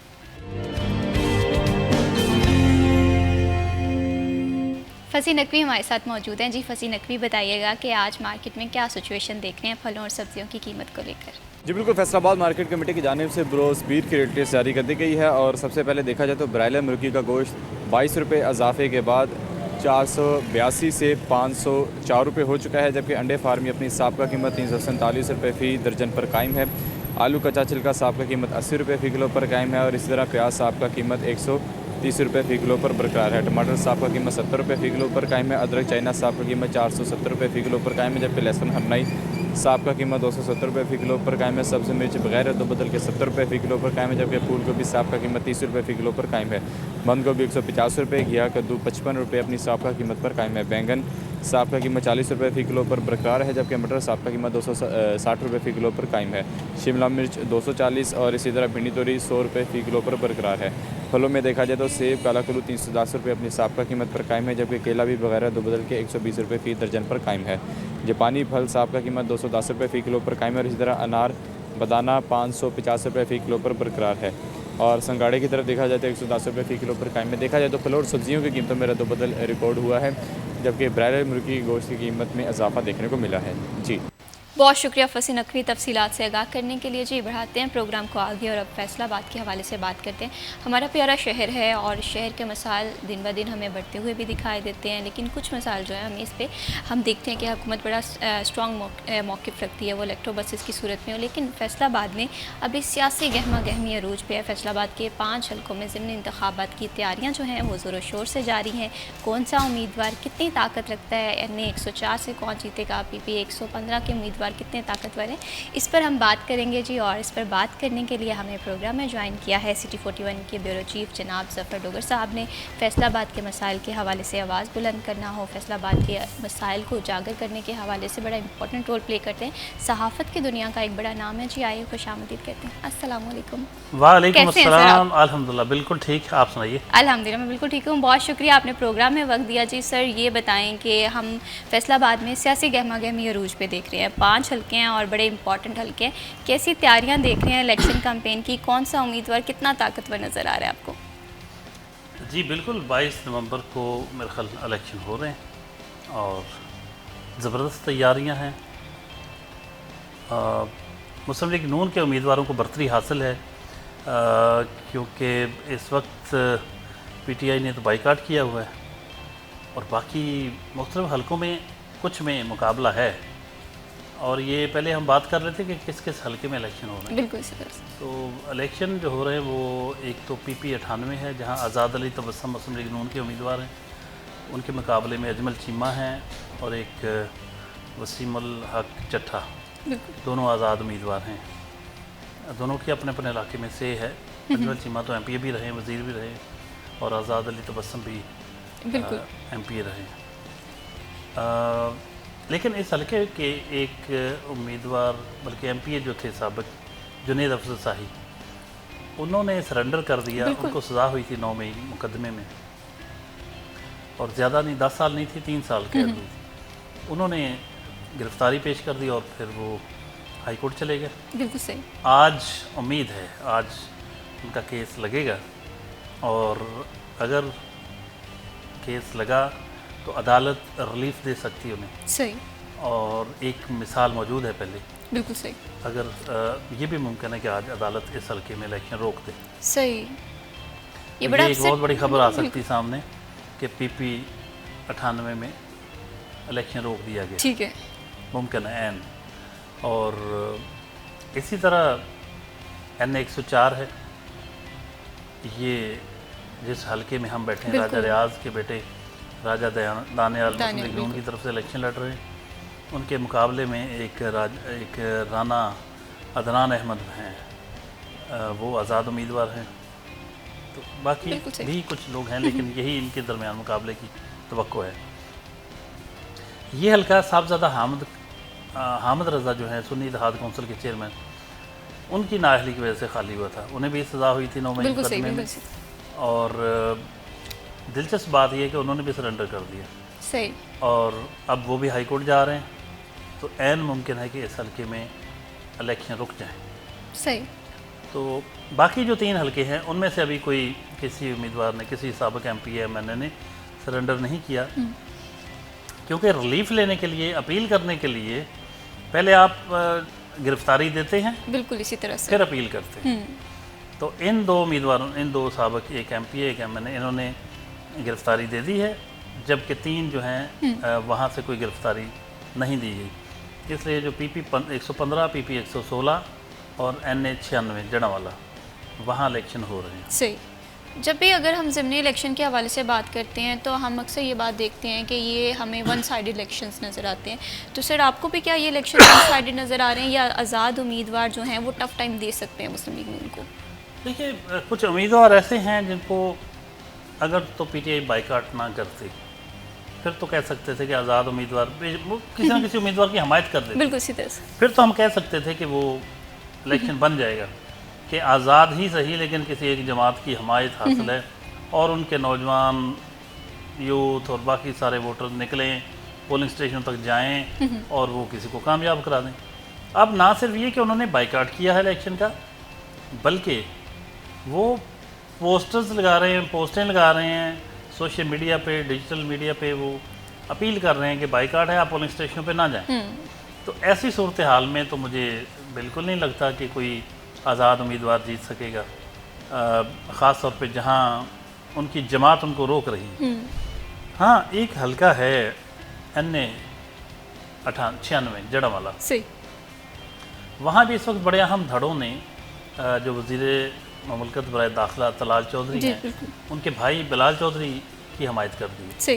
बिलाल चौधरी NA 96 से मुस्लिम लीग नून के उम्मीदवार हैं और उनके मुकाबले में एक साबिक MNA थे पीपल्स पार्टी के राय असलम कर इस दौर में, और शायद नून लीग के भी रहे, उन्होंने भी हमायत कर दी। जो दूसरे एक बहुत अहम ग्रुप है उन्होंने भी की।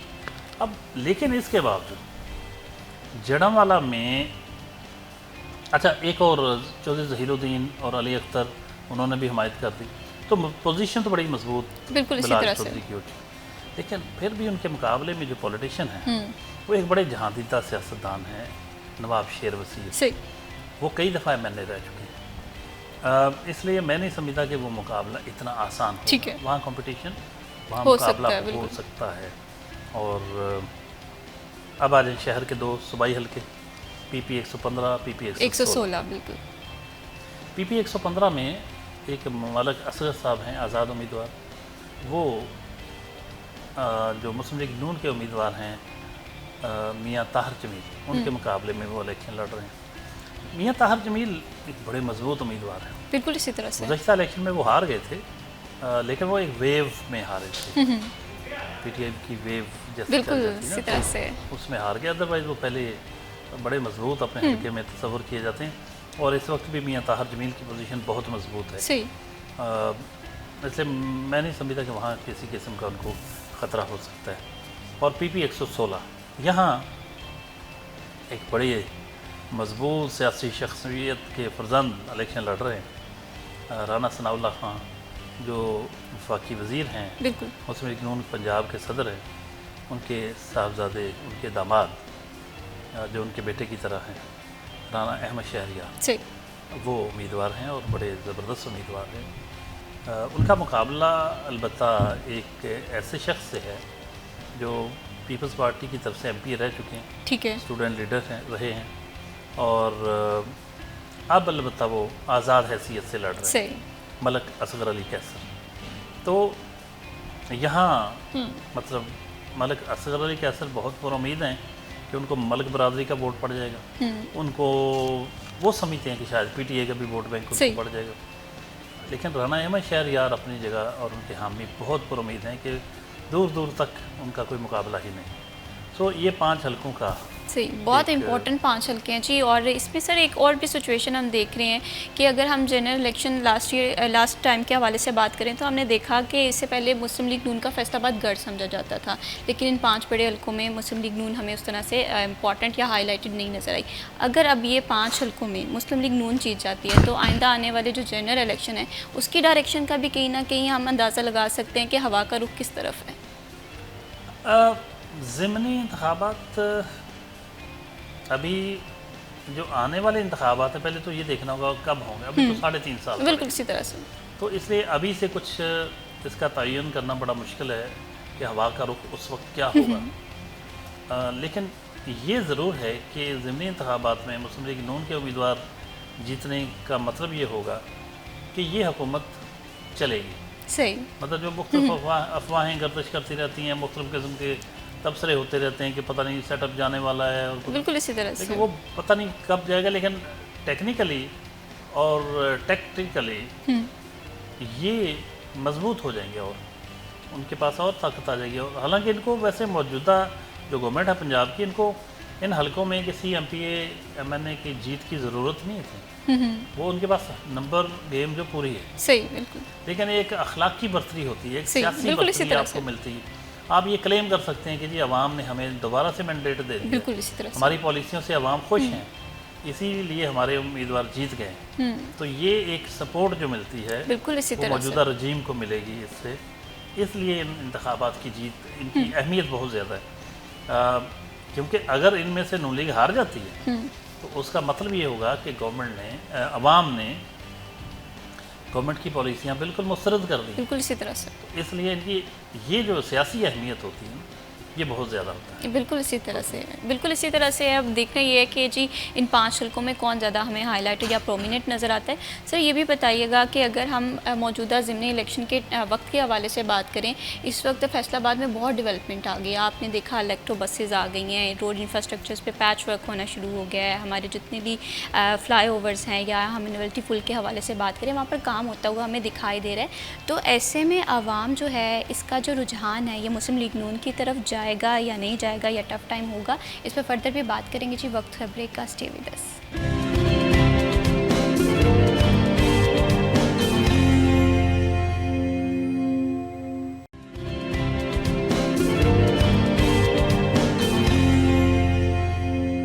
वेलकम बैक जी। आप देख रहे हैं सिटी एट 10 और प्रोग्राम में हम बात कर रहे हैं हमारे प्यारे शहर फैसलाबाद के हवाले से। फैसलाबाद पंजाब का दूसरा बड़ा शहर है और पाकिस्तान का तीसरा बड़ा शहर है। और अक्सर औक़ात हम ये देखते हैं कि ये बातें भी बहुत सारे लोग करते हुए दिखाई देते हैं कि अक्सर मौक़ों पे या इवेंट पे फैसलाबाद को वो तरजीह नहीं दी जाती। वो मसाइल जो हैं फैसलाबाद के जूं के तूं होते हैं। अब अगर हम बात करें कि आवाम के मसाइल के हवाले से इलेक्ट्रो बसेस के थ्रू आवाम का ट्रांसपोर्टेशन का बड़ा मसला हल किया गया, लेकिन इसके बावजूद बेशुमार ऐसे मसाइल हैं जो कि आवाम चाह रही है कि फैसलाबाद के हल हों। फैसलाबाद के मसाइल क्या हैं, इस पर फर्दर भी बात करते हैं जी। सर मैं जैसे कि देखती हूँ कि अगर हम घर से बाहर निकलते हैं, अगर ज़रा सी बारिश हो जाती है, इससे एवरेज का निज़ाम हमें मुतासिर दिखाई देता है। रात को अगर कभी हम बाहर घूमने के लिए निकल रहे हैं तो स्ट्रीट लाइट्स उस तरह से मौजूद नहीं होती। तो ये बहुत एक कॉमन सी फैसिलिटेशन है जो कि हमें आम शहरियों को प्रोवाइड करनी है। आप फैसलाबाद के मौजूदा मसाइल को किस नज़र से देखते हैं? देखिए, जब से ये मौजूदा कमिश्नर साहब आए राजा जहांगीर नगर, और ये चूँकि एडमिनिस्ट्रेटर भी हैं म्यूनसिपल कॉर्पोरेशन फैसलाबाद के लिए, इसलिए इनकी अहमियत बहुत ज़्यादा बढ़ जाती है। अदरवाइज़ तो कमिश्नर के पास उतने इख्तियारात नहीं होते, लेकिन बहसीत एडमिनिस्ट्रेटर म्यूनसिपल कॉर्पोरेशन वो सारे कॉर्पोरेशन के हदूद के अंदर आने वाले जितने भी काम हैं, वो रोड इंफ्रास्ट्रक्चर हो, उसमें जो भी एक मेयर म्यूनसिपल कॉर्पोरेशन करता होता है या म्यूनसिपल कॉर्पोरेशन जो कुछ भी करती बिल्कुल है सही। वो सारे अब उनके अंडर हैं। तो कोई 6-7 माह हमारे इनके आने से पहले बहुत मुश्किल गुजरे थे। बिल्कुल ऐसे अब ही। इनके आने के बाद से रिलीफ मिलना शुरू हो गया है। मैं एक मिसाल देता हूँ, क्योंकि हम खाम खा ना किसी की तारीफ़ करते हैं ना तनकीद बिल्कुल करते इसी तरह से। हैं। फैक्ट्स एंड फिगर के साथ बात करनी चाहिए। मेरा घर है शेखपुरा रोड पे, तो निशाताबाद पुल के दूसरी तरफ इतनी बुरी हालत थी, इतनी बुरी ट्रैफिक जैम रहती थी, बहुत टूट फूट का शिकार थी सड़क, खड्डे पड़े हुए थे। और हमने कमिश्नर साहब से रिक्वेस्ट की कि ये बाकी आप जो भी कर रहे हैं ये देखें इसको, ये इतनी मसरूफ़ रोड है बिल्कुल इसी तरह तो से। इसका करें। आप यकीन करें इतनी खुशी होती है। अभी चंद रोज़ पहले उन्हें कहा गया था और चंद रोज़ के अंदर अंदर उन्होंने दोनों तरफ पुल के दोनों तरफ कारपेट रोड भिजवा दी। बिल्कुल अब वहाँ सफ़र करते हुए मज़ा आता है। अगरचे शेखपुरा रोड की अदरवाइज़ मुख्तलिफ जगहों पे हालत, वो तो बोले झुग्गी से लेके गटवाला तक ये दोबारा बनने वाली सड़क है, लेकिन जो फौरी नोयत का रिलीफ चाहिए था वो उन्होंने बिल्कुल प्रोवाइड इसी कर तरह दिया। से। इसी तरह मुख्तलिफ सड़कों पे हमें नज़र आ रहा है, स्ट्रीट लाइट्स हों या ये जो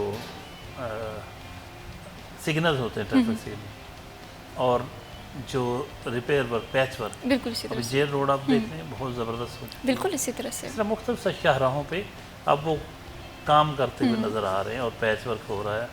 और वो जो एक जिसे कहते हैं हम सुख का सांस लेने वाली बात के कुछ रिलीफ बिल्कुल इसी तरह से। मिल रहा है, हम हमेशा से वो कहते रिलीफ थे मिलना कि शुरू हो गया तो समझें कि अब इंशाल्लाह बात चल पड़ेगी और बात बन जाएगी। बिल्कुल इसी तरह से हमेशा से हम कहते होते थे कि फैसलाबाद को एक विजनरी लीडर की ज़रूरत है जो इसके मसाइल को देखे। पैच वर्क अगर नहीं हो रहा है शहर में, हम देखेंगे कि हमारे जो ट्रैफिक के मसाइल हैं वो मुतासर होते हुए दिखाई देंगे, गाड़ियों के टायर जो हैं वो आए रोज़ पंक्चर होते हुए दिखाई देंगे। तो आवाम तो पहले ही महंगाई के बोझ तले दबी हुई है, तो ऐसे में आवाम को रिलीफ फराहम करने के लिए फैसलाबाद में एक विजनरी लीडर की कमी महसूस होती थी, जो कि अब हमें फुलफ़िल होती हुई दिखाई दे रही है। बड़ी एक्टिव दिखाई दे रही है राजा जहांगीर अनवर साहब। आवामी कचहरियों के हवाले से आपने देखा होगा कि बड़ा आवाम से गुफ्तगू कर रहे हैं, मसाइल किस तरह से पहले मौजूद थे। इससे पहले मैं समझती हूँ कि फैसलाबाद के लिए ये बड़े अलमिया था कि जो इसे लास्ट हमारी कमिश्नर थी वो उस तरह से रोल प्ले नहीं कर पाई, जिसकी वजह से हमारा शहर जो है स्ट्रीट लाइट्स की कमी थी, बेशुमार मसाइल थे जो बढ़ते हुए दिखाई दे रहे थे। जी बिल्कुल। अभी तो राजा साहब जब से आए हैं तब से मामला बहुत अच्छे हो रहे हैं। और ये तो मैंने 2 सड़कों की मिसाल आपको दी, कम से कम 14 सड़कों पे रिपेयर वर्क हो रहा है, जो उनका प्लान है कि जो जहाँ बहुत ज़्यादा ज़रूरत है फौरी रिलीफ की वहाँ वो कर रहे हैं। ये मतलब बहुत बड़ी बात है। बिल्कुल एक तरह से आपको यूँ लगेगा कि आपका जितना भी इंफ्रास्ट्रक्चर के मसाइल हैं वक्ती तौर पे वो हल हो जाएंगे, क्योंकि हमें पूरा बुज़दार का जो दौर था उसमें ये मसाइल हल नहीं हुए। और उसके बाद भी ये मैडम भी जब से आई हुई हैं मरीम साहबा, तो हमारे मसाइल तो यूँ के तूँ हैं। बिल्कुल। तो अभी इनकी मेहरबानी, इन्होंने आके कुछ मीडिया ने हाईलाइट किया, सिटी 41 ने हाईलाइट की चीज़ें, तो उन्होंने फौरी तवज्जो दी और फिर उसके बाद ये चीज़ें हुई। इसी तरह डिप्टी कमिश्नर हैं, ज़ाहिर है डिप्टी कमिश्नर शहर का बड़ा होता है, ज़िले का पूरा, तो डिप्टी कमिश्नर नदीम नासिर वो भी मैं समझ रहा हूँ कि अभी हम देखते हैं कि जो शहर की जो प्लानिंग है, मनसूबे बन रहे हैं शहर के लिए, उसमें उनकी काविशों का बड़ा दखल है। बिल्कुल तो इसी तरह से। खुशकिस्मती कह लें कि अब यूँ लगता है कि वो जैसे अब बसें कह रही हैं कि हमें ग्रीन बसें मिल गई, अगरचे वो कम है, मैं समझता हूँ और ज़्यादा मिलनी बिल्कुल इसी चाहिए। तरह से। तो अभी लेकिन ये एक हुआ है कि पिछले कुछ माह में 2-3 माह कह लें, इस दौरान शहर में यूँ लगा कि जैसे जो गवर्नमेंट ने फैसलाबाद को नज़रअंदाज किया हुआ बिल्कुल था, ऐसे ही है। अब उस तरफ मुतवज्जे हुई है और काम शुरू हुए हैं और लोगों ने वाकई उस एक चेंज का एहसास हुआ। मुझे तो मेरी बेगम बता रही थी, पता नहीं वो वक्ती है या क्या, अभी तो गैस भी आना शुरू हो गई है। बिल्कुल। मतलब घर में मैं हैरान होता हूँ कि कभी अच्छा वो सुबह शाम आती, तो अब उन्होंने बताया चंद दिन पहले कि अब तो गैस रोज़ आती। मैंने कहा शायद इलेक्शन की वजह से आती होगी। फिर मैंने सोचा कि हमारे हलके में तो नहीं इलेक्शन हो रहा, तो ये भी हो सकता है जिन हलकों में हो रहा है वहाँ से जो पाइपलाइन जहाँ जहाँ वो रास्ते में आती हूँ वहाँ हो जाए। तो लेकिन बहरहाल ये है कि गैस भी अब आना शुरू मिलना शुरू होगी शहरियों को।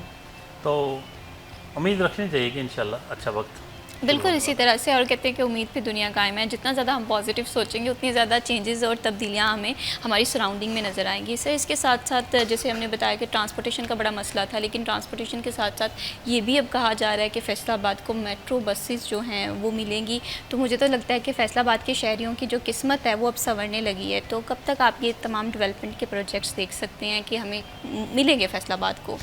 अच्छा, मैं इस हिस्से में अभी तो मुझे राना सनाउल्लाह खां का पता नहीं कि उनका क्या मौक़िफ़ है, लेकिन मैं इनके पुराने मौक़िफ़ का हामी हूँ कि फैसलाबाद में मेट्रो की ज़रूरत नहीं है। इसकी बजाय यहाँ ज़्यादा बसें चलाने की ज़रूरत है मुख्तलिफ़ रूट्स पे। मेट्रो तो देखें एक रूट होगा ना कोई, फिर उसके यहाँ तो हर तरफ फैले हुए हैं ना लोग। बिल्कुल इसी तरह से। तो आप फिर कनेक्ट करते फिरेंगे और पूरी अखाड़ पछाड़, पूरे रोड्स तोड़ फोड़ और बहुत अरसा लगेगा। तो बिल्कुल इसी वो तरह से। उसके वो बेनिफिट्स नहीं मिलते जो वो पता है कि वो बहुत महंगा प्रोजेक्ट, बिल्कुल इसी उसकी तरह से। बजाय उसके चौथे हिस्से की जो कीमत है ना, उसके उतनी की बसें चला देना, यानी मुख्तलिफ रूट्स पे पब्लिक ट्रांसपोर्ट सही। चला दें, वो ज़्यादा बेहतर है। तो इसलिए मेट्रो का मुझे तो सच्ची बात कोई इंतज़ार नहीं सही। है। मैं तो हम ये कहते हैं, ये मेरा मौक़िफ़ नहीं है, ये मैं कह रहा हूँ, मैं इस मौक़िफ़ का हामी हूँ बिल्कुल जो ये मौक़िफ़ रखते हैं लोग, और ये बहुत बड़ी तादाद जो कहते हैं कि बिल्कुल यहाँ, इसी तरह से। क्योंकि आपको सारा शहर तोड़ना पड़ेगा, बिल्कुल बहुत इसी सारे, तरह से। बहुत क्योंकि मुद्दत फैसलाबाद की लगेगी और रोड बोझ नहीं तो बर्दाश्त इतना करेगी। इसकी सड़कें इतनी चौड़ी नहीं है, तो आप फिर दुकानें गिराएंगे और पता नहीं क्या कुछ करना पड़ेगा, और सारी सड़कें और शहरी एक अलग अजाब में मुबतला होंगे। तो इसलिए यहाँ पब्लिक ट्रांसपोर्ट चलाई जाए, ग्रीन बसें और बढ़ाई जाएँ, तादाद हर रोड पे चलाई जाए, बिल्कुल इसी तरह से। ये इसका हल है। तो बहरहाल गवर्नमेंट देखते हैं आने वाले वक्तों में क्या करती है, लेकिन ये बहुत चलें फ़र्ज़ करें बन भी जाती है मेट्रो, तो एक पब्लिक ट्रांसपोर्ट का कोई तसव्वुर तो आएगा ना। बिल्कुल इसी तरह से। तो फैसलाबाद में आप लाहौर कराची के बाद, कराची और लाहौर के बाद फैसलाबाद पाकिस्तान का सबसे बड़ा शहर है, बिल्कुल इसी तरह से और ये पब्लिक ट्रांसपोर्ट से महरूम महरूम है। रहा है। ये बहुत ही अफसोसनाक बात थी। अभी मैंने कहा कि जैसे पता नहीं मैडम नाराज़ थी शायद पहले, तो मुस्लिम लीग हार गई थी यहाँ, तो मरीम साहबा अभी मुतवज्जे हुई हैं जैसे भी हुआ है, लेकिन ये है कि अब उनकी तवज्जो है फैसलाबाद बिल्कुल इसी तरह से। और अच्छी खासी है। और मुझे कुछ मीटिंग्स की अंदरूनी कहानियों का पता है कि वो कितनी कंसर्न है आप कि बिल्कुल फैसलाबाद पे फोकस करें, और फैसलाबाद को काफ़ी सारे मंसूबे मिलेंगे, पानी के हवाले से भी, इंफ्रास्ट्रक्चर के हवाले से भी, यूनिवर्सिटी जो अभी और अदारे बनेंगे यहाँ, बिल्कुल सही। कई लिंक रोड्स बनेगी, काफ़ी कुछ होगा। लेकिन इसके साथ साथ जो मज़ीद काम करने की ज़रूरत है, एक तो वो पंजाब गवर्नमेंट की जुरिसडिक्शन में आते भी हैं। मसलन आप देखिए महंगाई का कंट्रोल जो है, महंगाई को कंट्रोल करना भी गवर्नमेंट की एक अहम जिम्मेदारी है, तो उस पर भी तवज्जो देने की ज़रूरत है। फेडरल गवर्नमेंट की कुछ चीज़ें उनकी हैं रिलेटेड, एनर्जी की प्राइसेस बहुत ज़्यादा हैं, बिल्कुल इसी तरह से। तो अभी खैर प्राइम मिनिस्टर ने किया है, कुछ सनतकारों को रिलीफ दिया है। तो मैं समझता हूँ कि अब मुझे पता नहीं क्यों, हमने चूँकि बहुत बुरा दौर देख रखा है पिछले चंद सालों में, तो अभी कुछ एक रिलीफ नज़र आ रहा है। ये मंजिल नहीं है, मंजिल तो कुछ भी नहीं, इसका तो कुछ ताल्लुक बिल्कुल नहीं अभी तो बहुत लेकिन मंजिल की तरफ सफ़र शुरू लगता कि हो गया। बिल्कुल ऐसे ये सफ़र लंबा है, लेकिन इसमें ये है कि अगर हुकूमत जो है वो फैसलाबाद पे अपनी तवज्जो इसी तरह से रखती है तो बेशुमार डेवलपमेंट के प्रोजेक्ट हमें फैसलाबाद में फर्दर भी दिखाई देंगे। वक्त को अच्छी ब्रेक का, स्टे विद अस।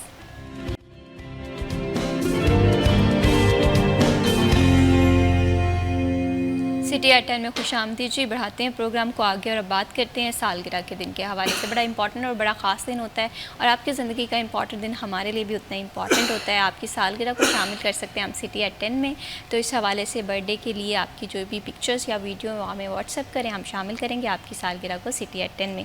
आज की सालगिरह के हवाले से देख लेते हैं। तो मोहम्मद मीसम इब्राहिम जो हैं वो अपनी सालगिरह मना रहे हैं। तो सबसे पहले मेरे फातिमा को सिटी 41 की पूरी टीम की जानिब से बर्थडे की ढेरों ढेरों मुबारकबाद जी। बढ़ाते हैं प्रोग्राम को आगे, और ब्रेक पे जाने से पहले हम बात कर रहे थे फैसलाबाद के शहर के मसाइल से। ट्रांसपोर्टेशन का मसला हमें हल होता हुआ दिखाई दिया। बेशुमार ऐसे मसाइल हैं जो कि अभी भी मौजूद हैं। अगर हम बात करें फैसलाबाद की ट्रैफिक के हवाले से, तो ट्रैफिक जो है दिन ब दिन हमें बेहंगम दिखाई दे रही थी। ऐसे में ई चलान की जो एक नई खबर जो है हमें नज़र आ रही है, जो कि शहरियों के लिए बड़ी ज़रूरी है। और दूसरा साथ ही साथ पार्किंग का मसला अगर हल हो जाए तो हम देखेंगे कि हमारी सड़कों पे एक दबाव है पार्किंग के लिहाज से, वो भी कम होता हुआ दिखाई देगा।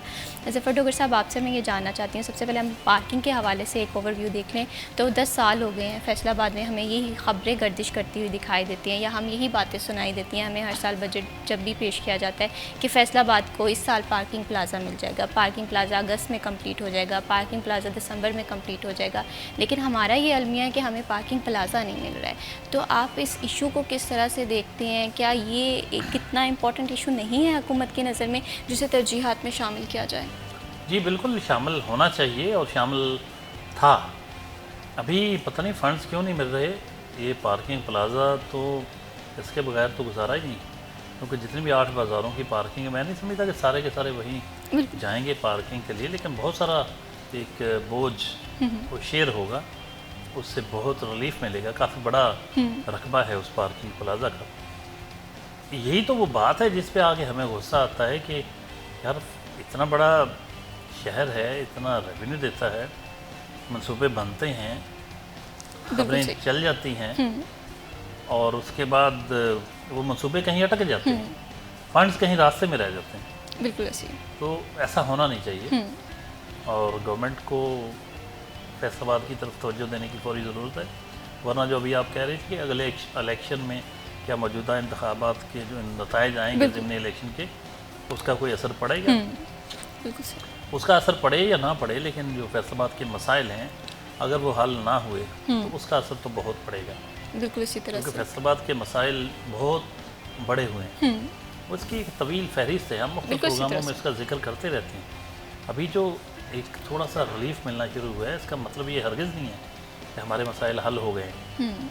हमारे मसाइल, हमारी सोच पस्त नहीं हो सकती। बिल्कुल इसी तरह हमारी से। सोच वही है, और बीइंग जर्नलिस्ट तो बहुत ऊपर की सोच है कि हम अपने शहर के हवाले से वही ख्वाब देखते हैं जो एक जदीद, एक तरक्की याफ्ता शहर के वासियों को देखने चाहिए, जहाँ वो तमाम ज़रूरी सहूलतें मुयसर होनी चाहिए शहरियों को, जो वो डिज़र्व करते हैं। बिल्कुल इसी तरह से। देखें, एक असूल होता है कि जो इलाका जितना ज़्यादा टैक्स देता है, जितना ज़्यादा रेवेन्यू देता है, उतनी ही रकम उस तनासब से उस पर खर्च होनी चाहिए। बिल्कुल होनी चाहिए। फिर जो आबादी जितनी ज़्यादा है, जितने लोगों को उसने रोज़गार दे रहा है, जितने लोगों को उसने संभाला हुआ है, उस तनासब से भी उस पर फंड्स लगने चाहिए, बिल्कुल इसी तरह से। उस तनासब से उसको सहूलतें मिलनी चाहिए।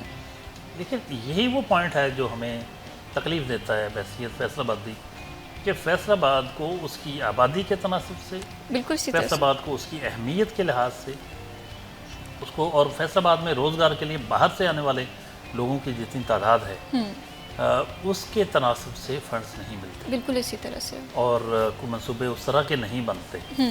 बनते हैं, सुर्खियाँ लगती हैं, अखबारात में, चैनलों पे खबरें आ जाती हैं, मंसूबों का ऐलान हो जाता है, लेकिन फिर वो कई साल लग जाते हैं। मैं मिसाल देता हूँ, सफारी पार्क गट वाला बनेगा, कहाँ है? मैं मिसाल देता हूँ, IT यूनिवर्सिटी बनेगी, फलां जगह भी देख ली गई, कहाँ है इस वक्त? तो बिल्कुल। ये चीज़ें, हाई कोर्ट बेंच में तो सब मुजरम है, बिल्कुल ऐसे ही हाई है। कोर्ट बेंच नहीं बन पा रहा। इस तरह चीज़ें, अभी जो ट्रैफिक के हवाले से अगर बात करें, जितने ओवरहेड ब्रिजेस बनने चाहिए, जितने अंडरपासेस बनने चाहिए, कोई नहीं बन रहे। आप कैनाल रोड पे जाके देख लें, जो पहले से बने पुल हैं उनकी डिज़ाइनिंग देख लें, दुख होता है। बिल्कुल ऐसे ही है। आप फिर वो बने बनाए इतने पुल, उनको बंद किया जाता है, बंद कर दिया जाता है। अरबों करोड़ों रुपए लगा के पुल बनते हैं, पुल बंद कर दिए जाते हैं। बिल्कुल इसी तरह से। क्या प्लानिंग है? तो ये अभी मैं समझता हूँ कि फैसलाबाद को उस तरह की लीडरशिप की ज़रूरत है जो सही मानों में इसको एक विजन के तहत लेके आगे बढ़े, इसके मसाइल हल करे, और फिर जहाँ कहीं ख़राबी आती है, जो भी उसका ज़िम्मेदार हो उसको कटहरे में खड़ा करने के लिए अपना रोल अदा करे। बिल्कुल। तो वरना तो फैसलाबाद के साथ हर चीज़ आप कैपिटल में लेते जाएं, कैपिटल उधर लेते जाएं, जी कैपिटल है, कैपिटल, और भाई कैपिटल के बाद सबसे ज़्यादा बोझ किसने उठाया हुआ है? बिल्कुल, कैपिटल से फैसलाबाद ज़्यादा रेवेन्यू कौन देता है? कितनी बड़ी आबादी है जिसके साथ क्या सलूक हो रहा है?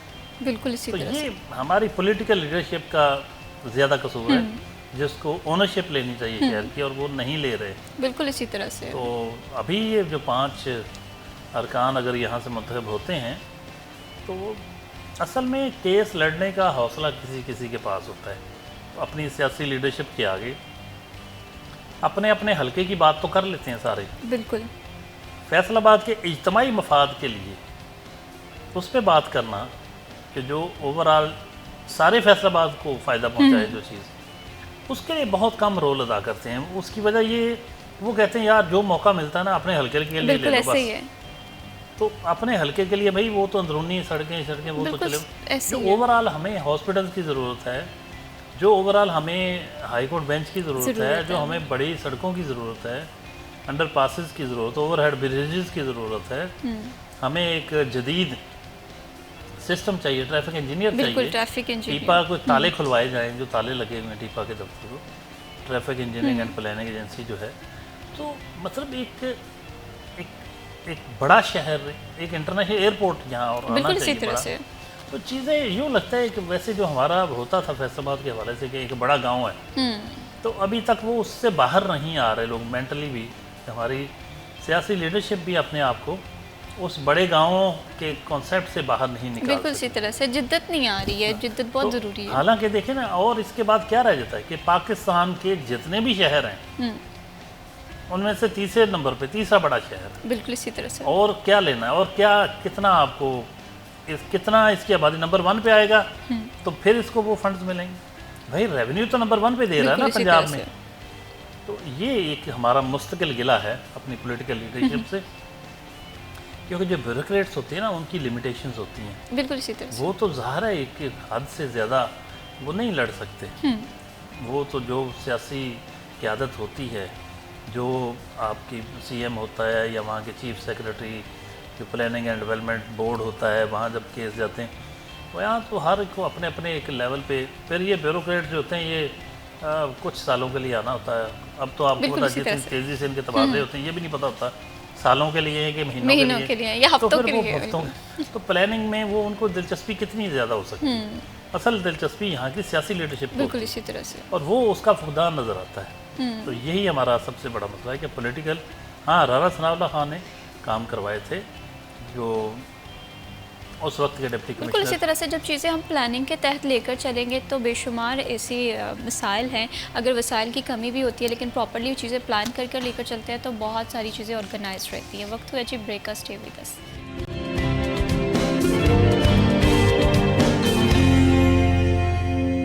वेलकम बैक जी, आप देख रहे हैं सिटी एट 10 और अब बात करते हैं प्रोग्राम में फैसलाबाद के लोग हो जाएं होशियार। अगर आप ट्रैफिक के कवानीन को फॉलो नहीं करेंगे, अगर आप हेलमेट का इस्तेमाल नहीं करेंगे, सीट बेल्ट नहीं लगाएंगे तो ई चलान फैसलाबाद में एक्टिव हो गया है और बहुत सारे लोगों को पता भी नहीं है जी उनका चलान हो जाता है। तो इसीलिए ट्रैफिक कवानीन को फॉलो करना बहुत ज़्यादा ज़रूरी हो गया। हम अक्सर कहते होते थे कि ट्रैफिक कवानीन को फॉलो करना एक ज़िम्मेदार शहरी की निशानी है, लेकिन अगर आप ये ज़िम्मेदारी पूरी नहीं करेंगे तो आपको हैवी फ़ाइन होगा।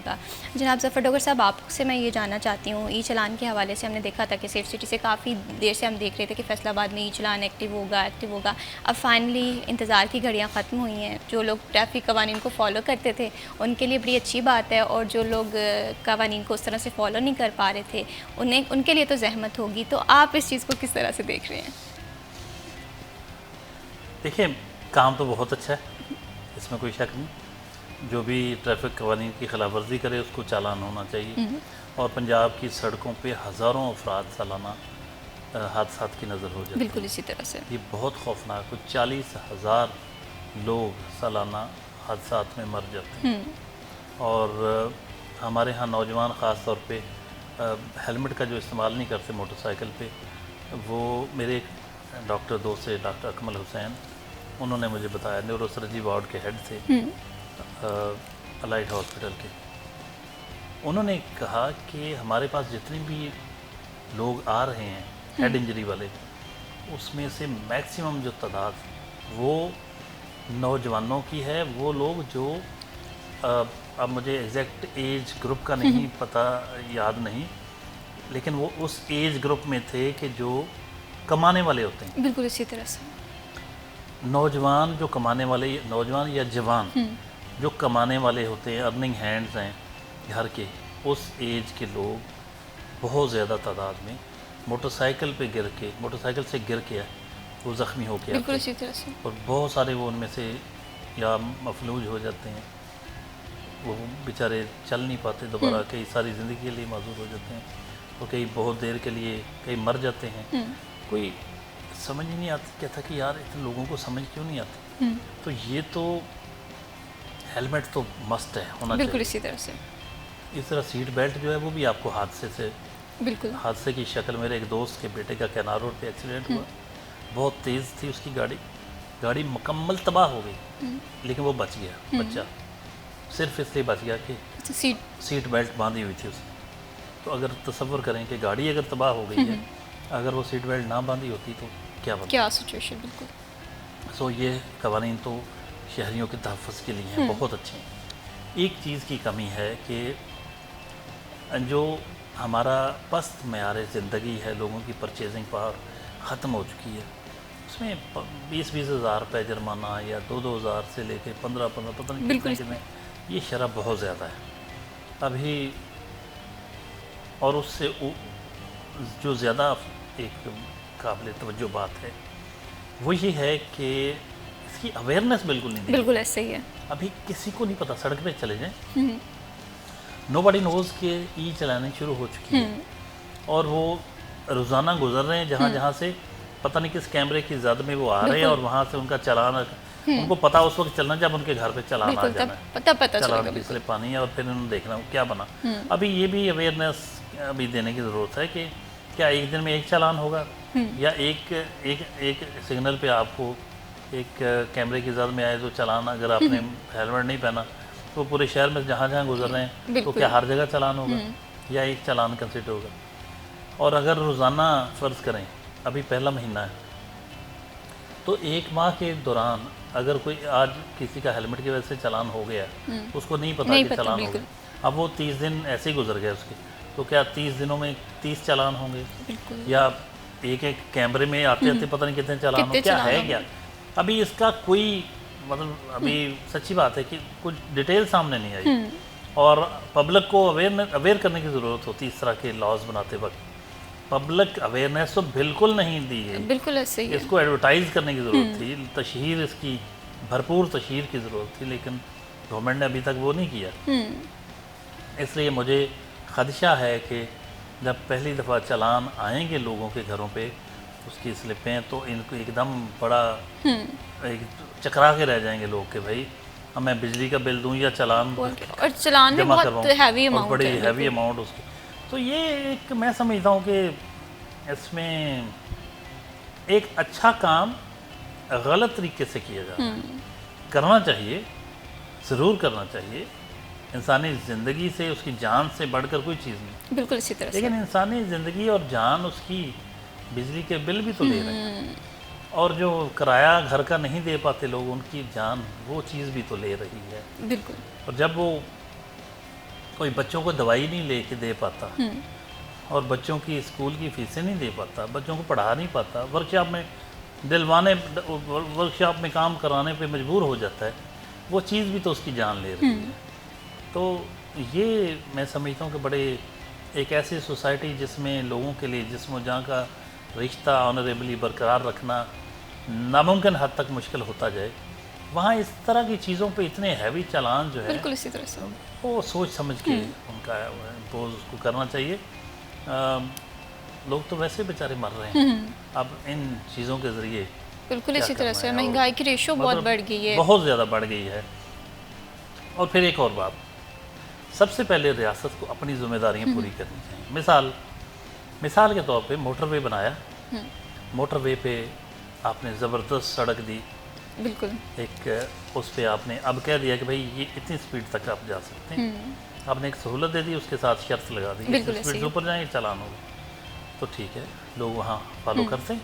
कहीं कहीं कभी कभी कोई चालान हो जाता, लोग ओवर स्पीडिंग करते चला।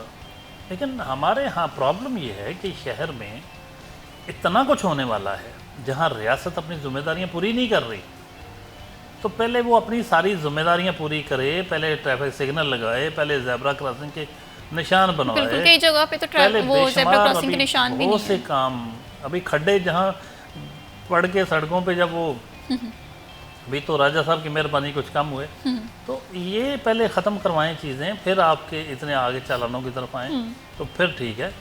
लेकिन शहर के अंदर इतनी ज़्यादा अपना हैवी जुर्माने लगा लगा के कर के, तो उसमें मतलब मुश्किल आएगी पेश शहरियों को।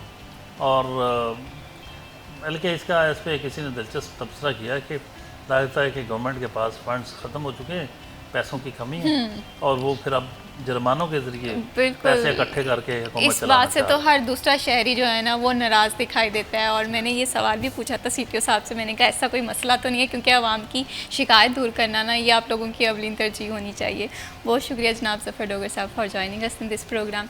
आवाम के मसाइल के हवाले से बात करें तो बेशुमार ऐसे मसाइल हैं जो कि हल होना ज़रूरी है, लेकिन दूसरी जानिब अगर हम इंडिविजुअल रिस्पॉन्सिबिलिटी के हवाले से बात करें, वो ट्रैफिक के कवानीन को फॉलो करने के हवाले से बात हो, एक रिस्पॉन्सिबल सिटीज़न के हवाले से बात हो, तो हमें यहाँ पर अपना रोल एक्टिवली प्ले करने की ज़रूरत है।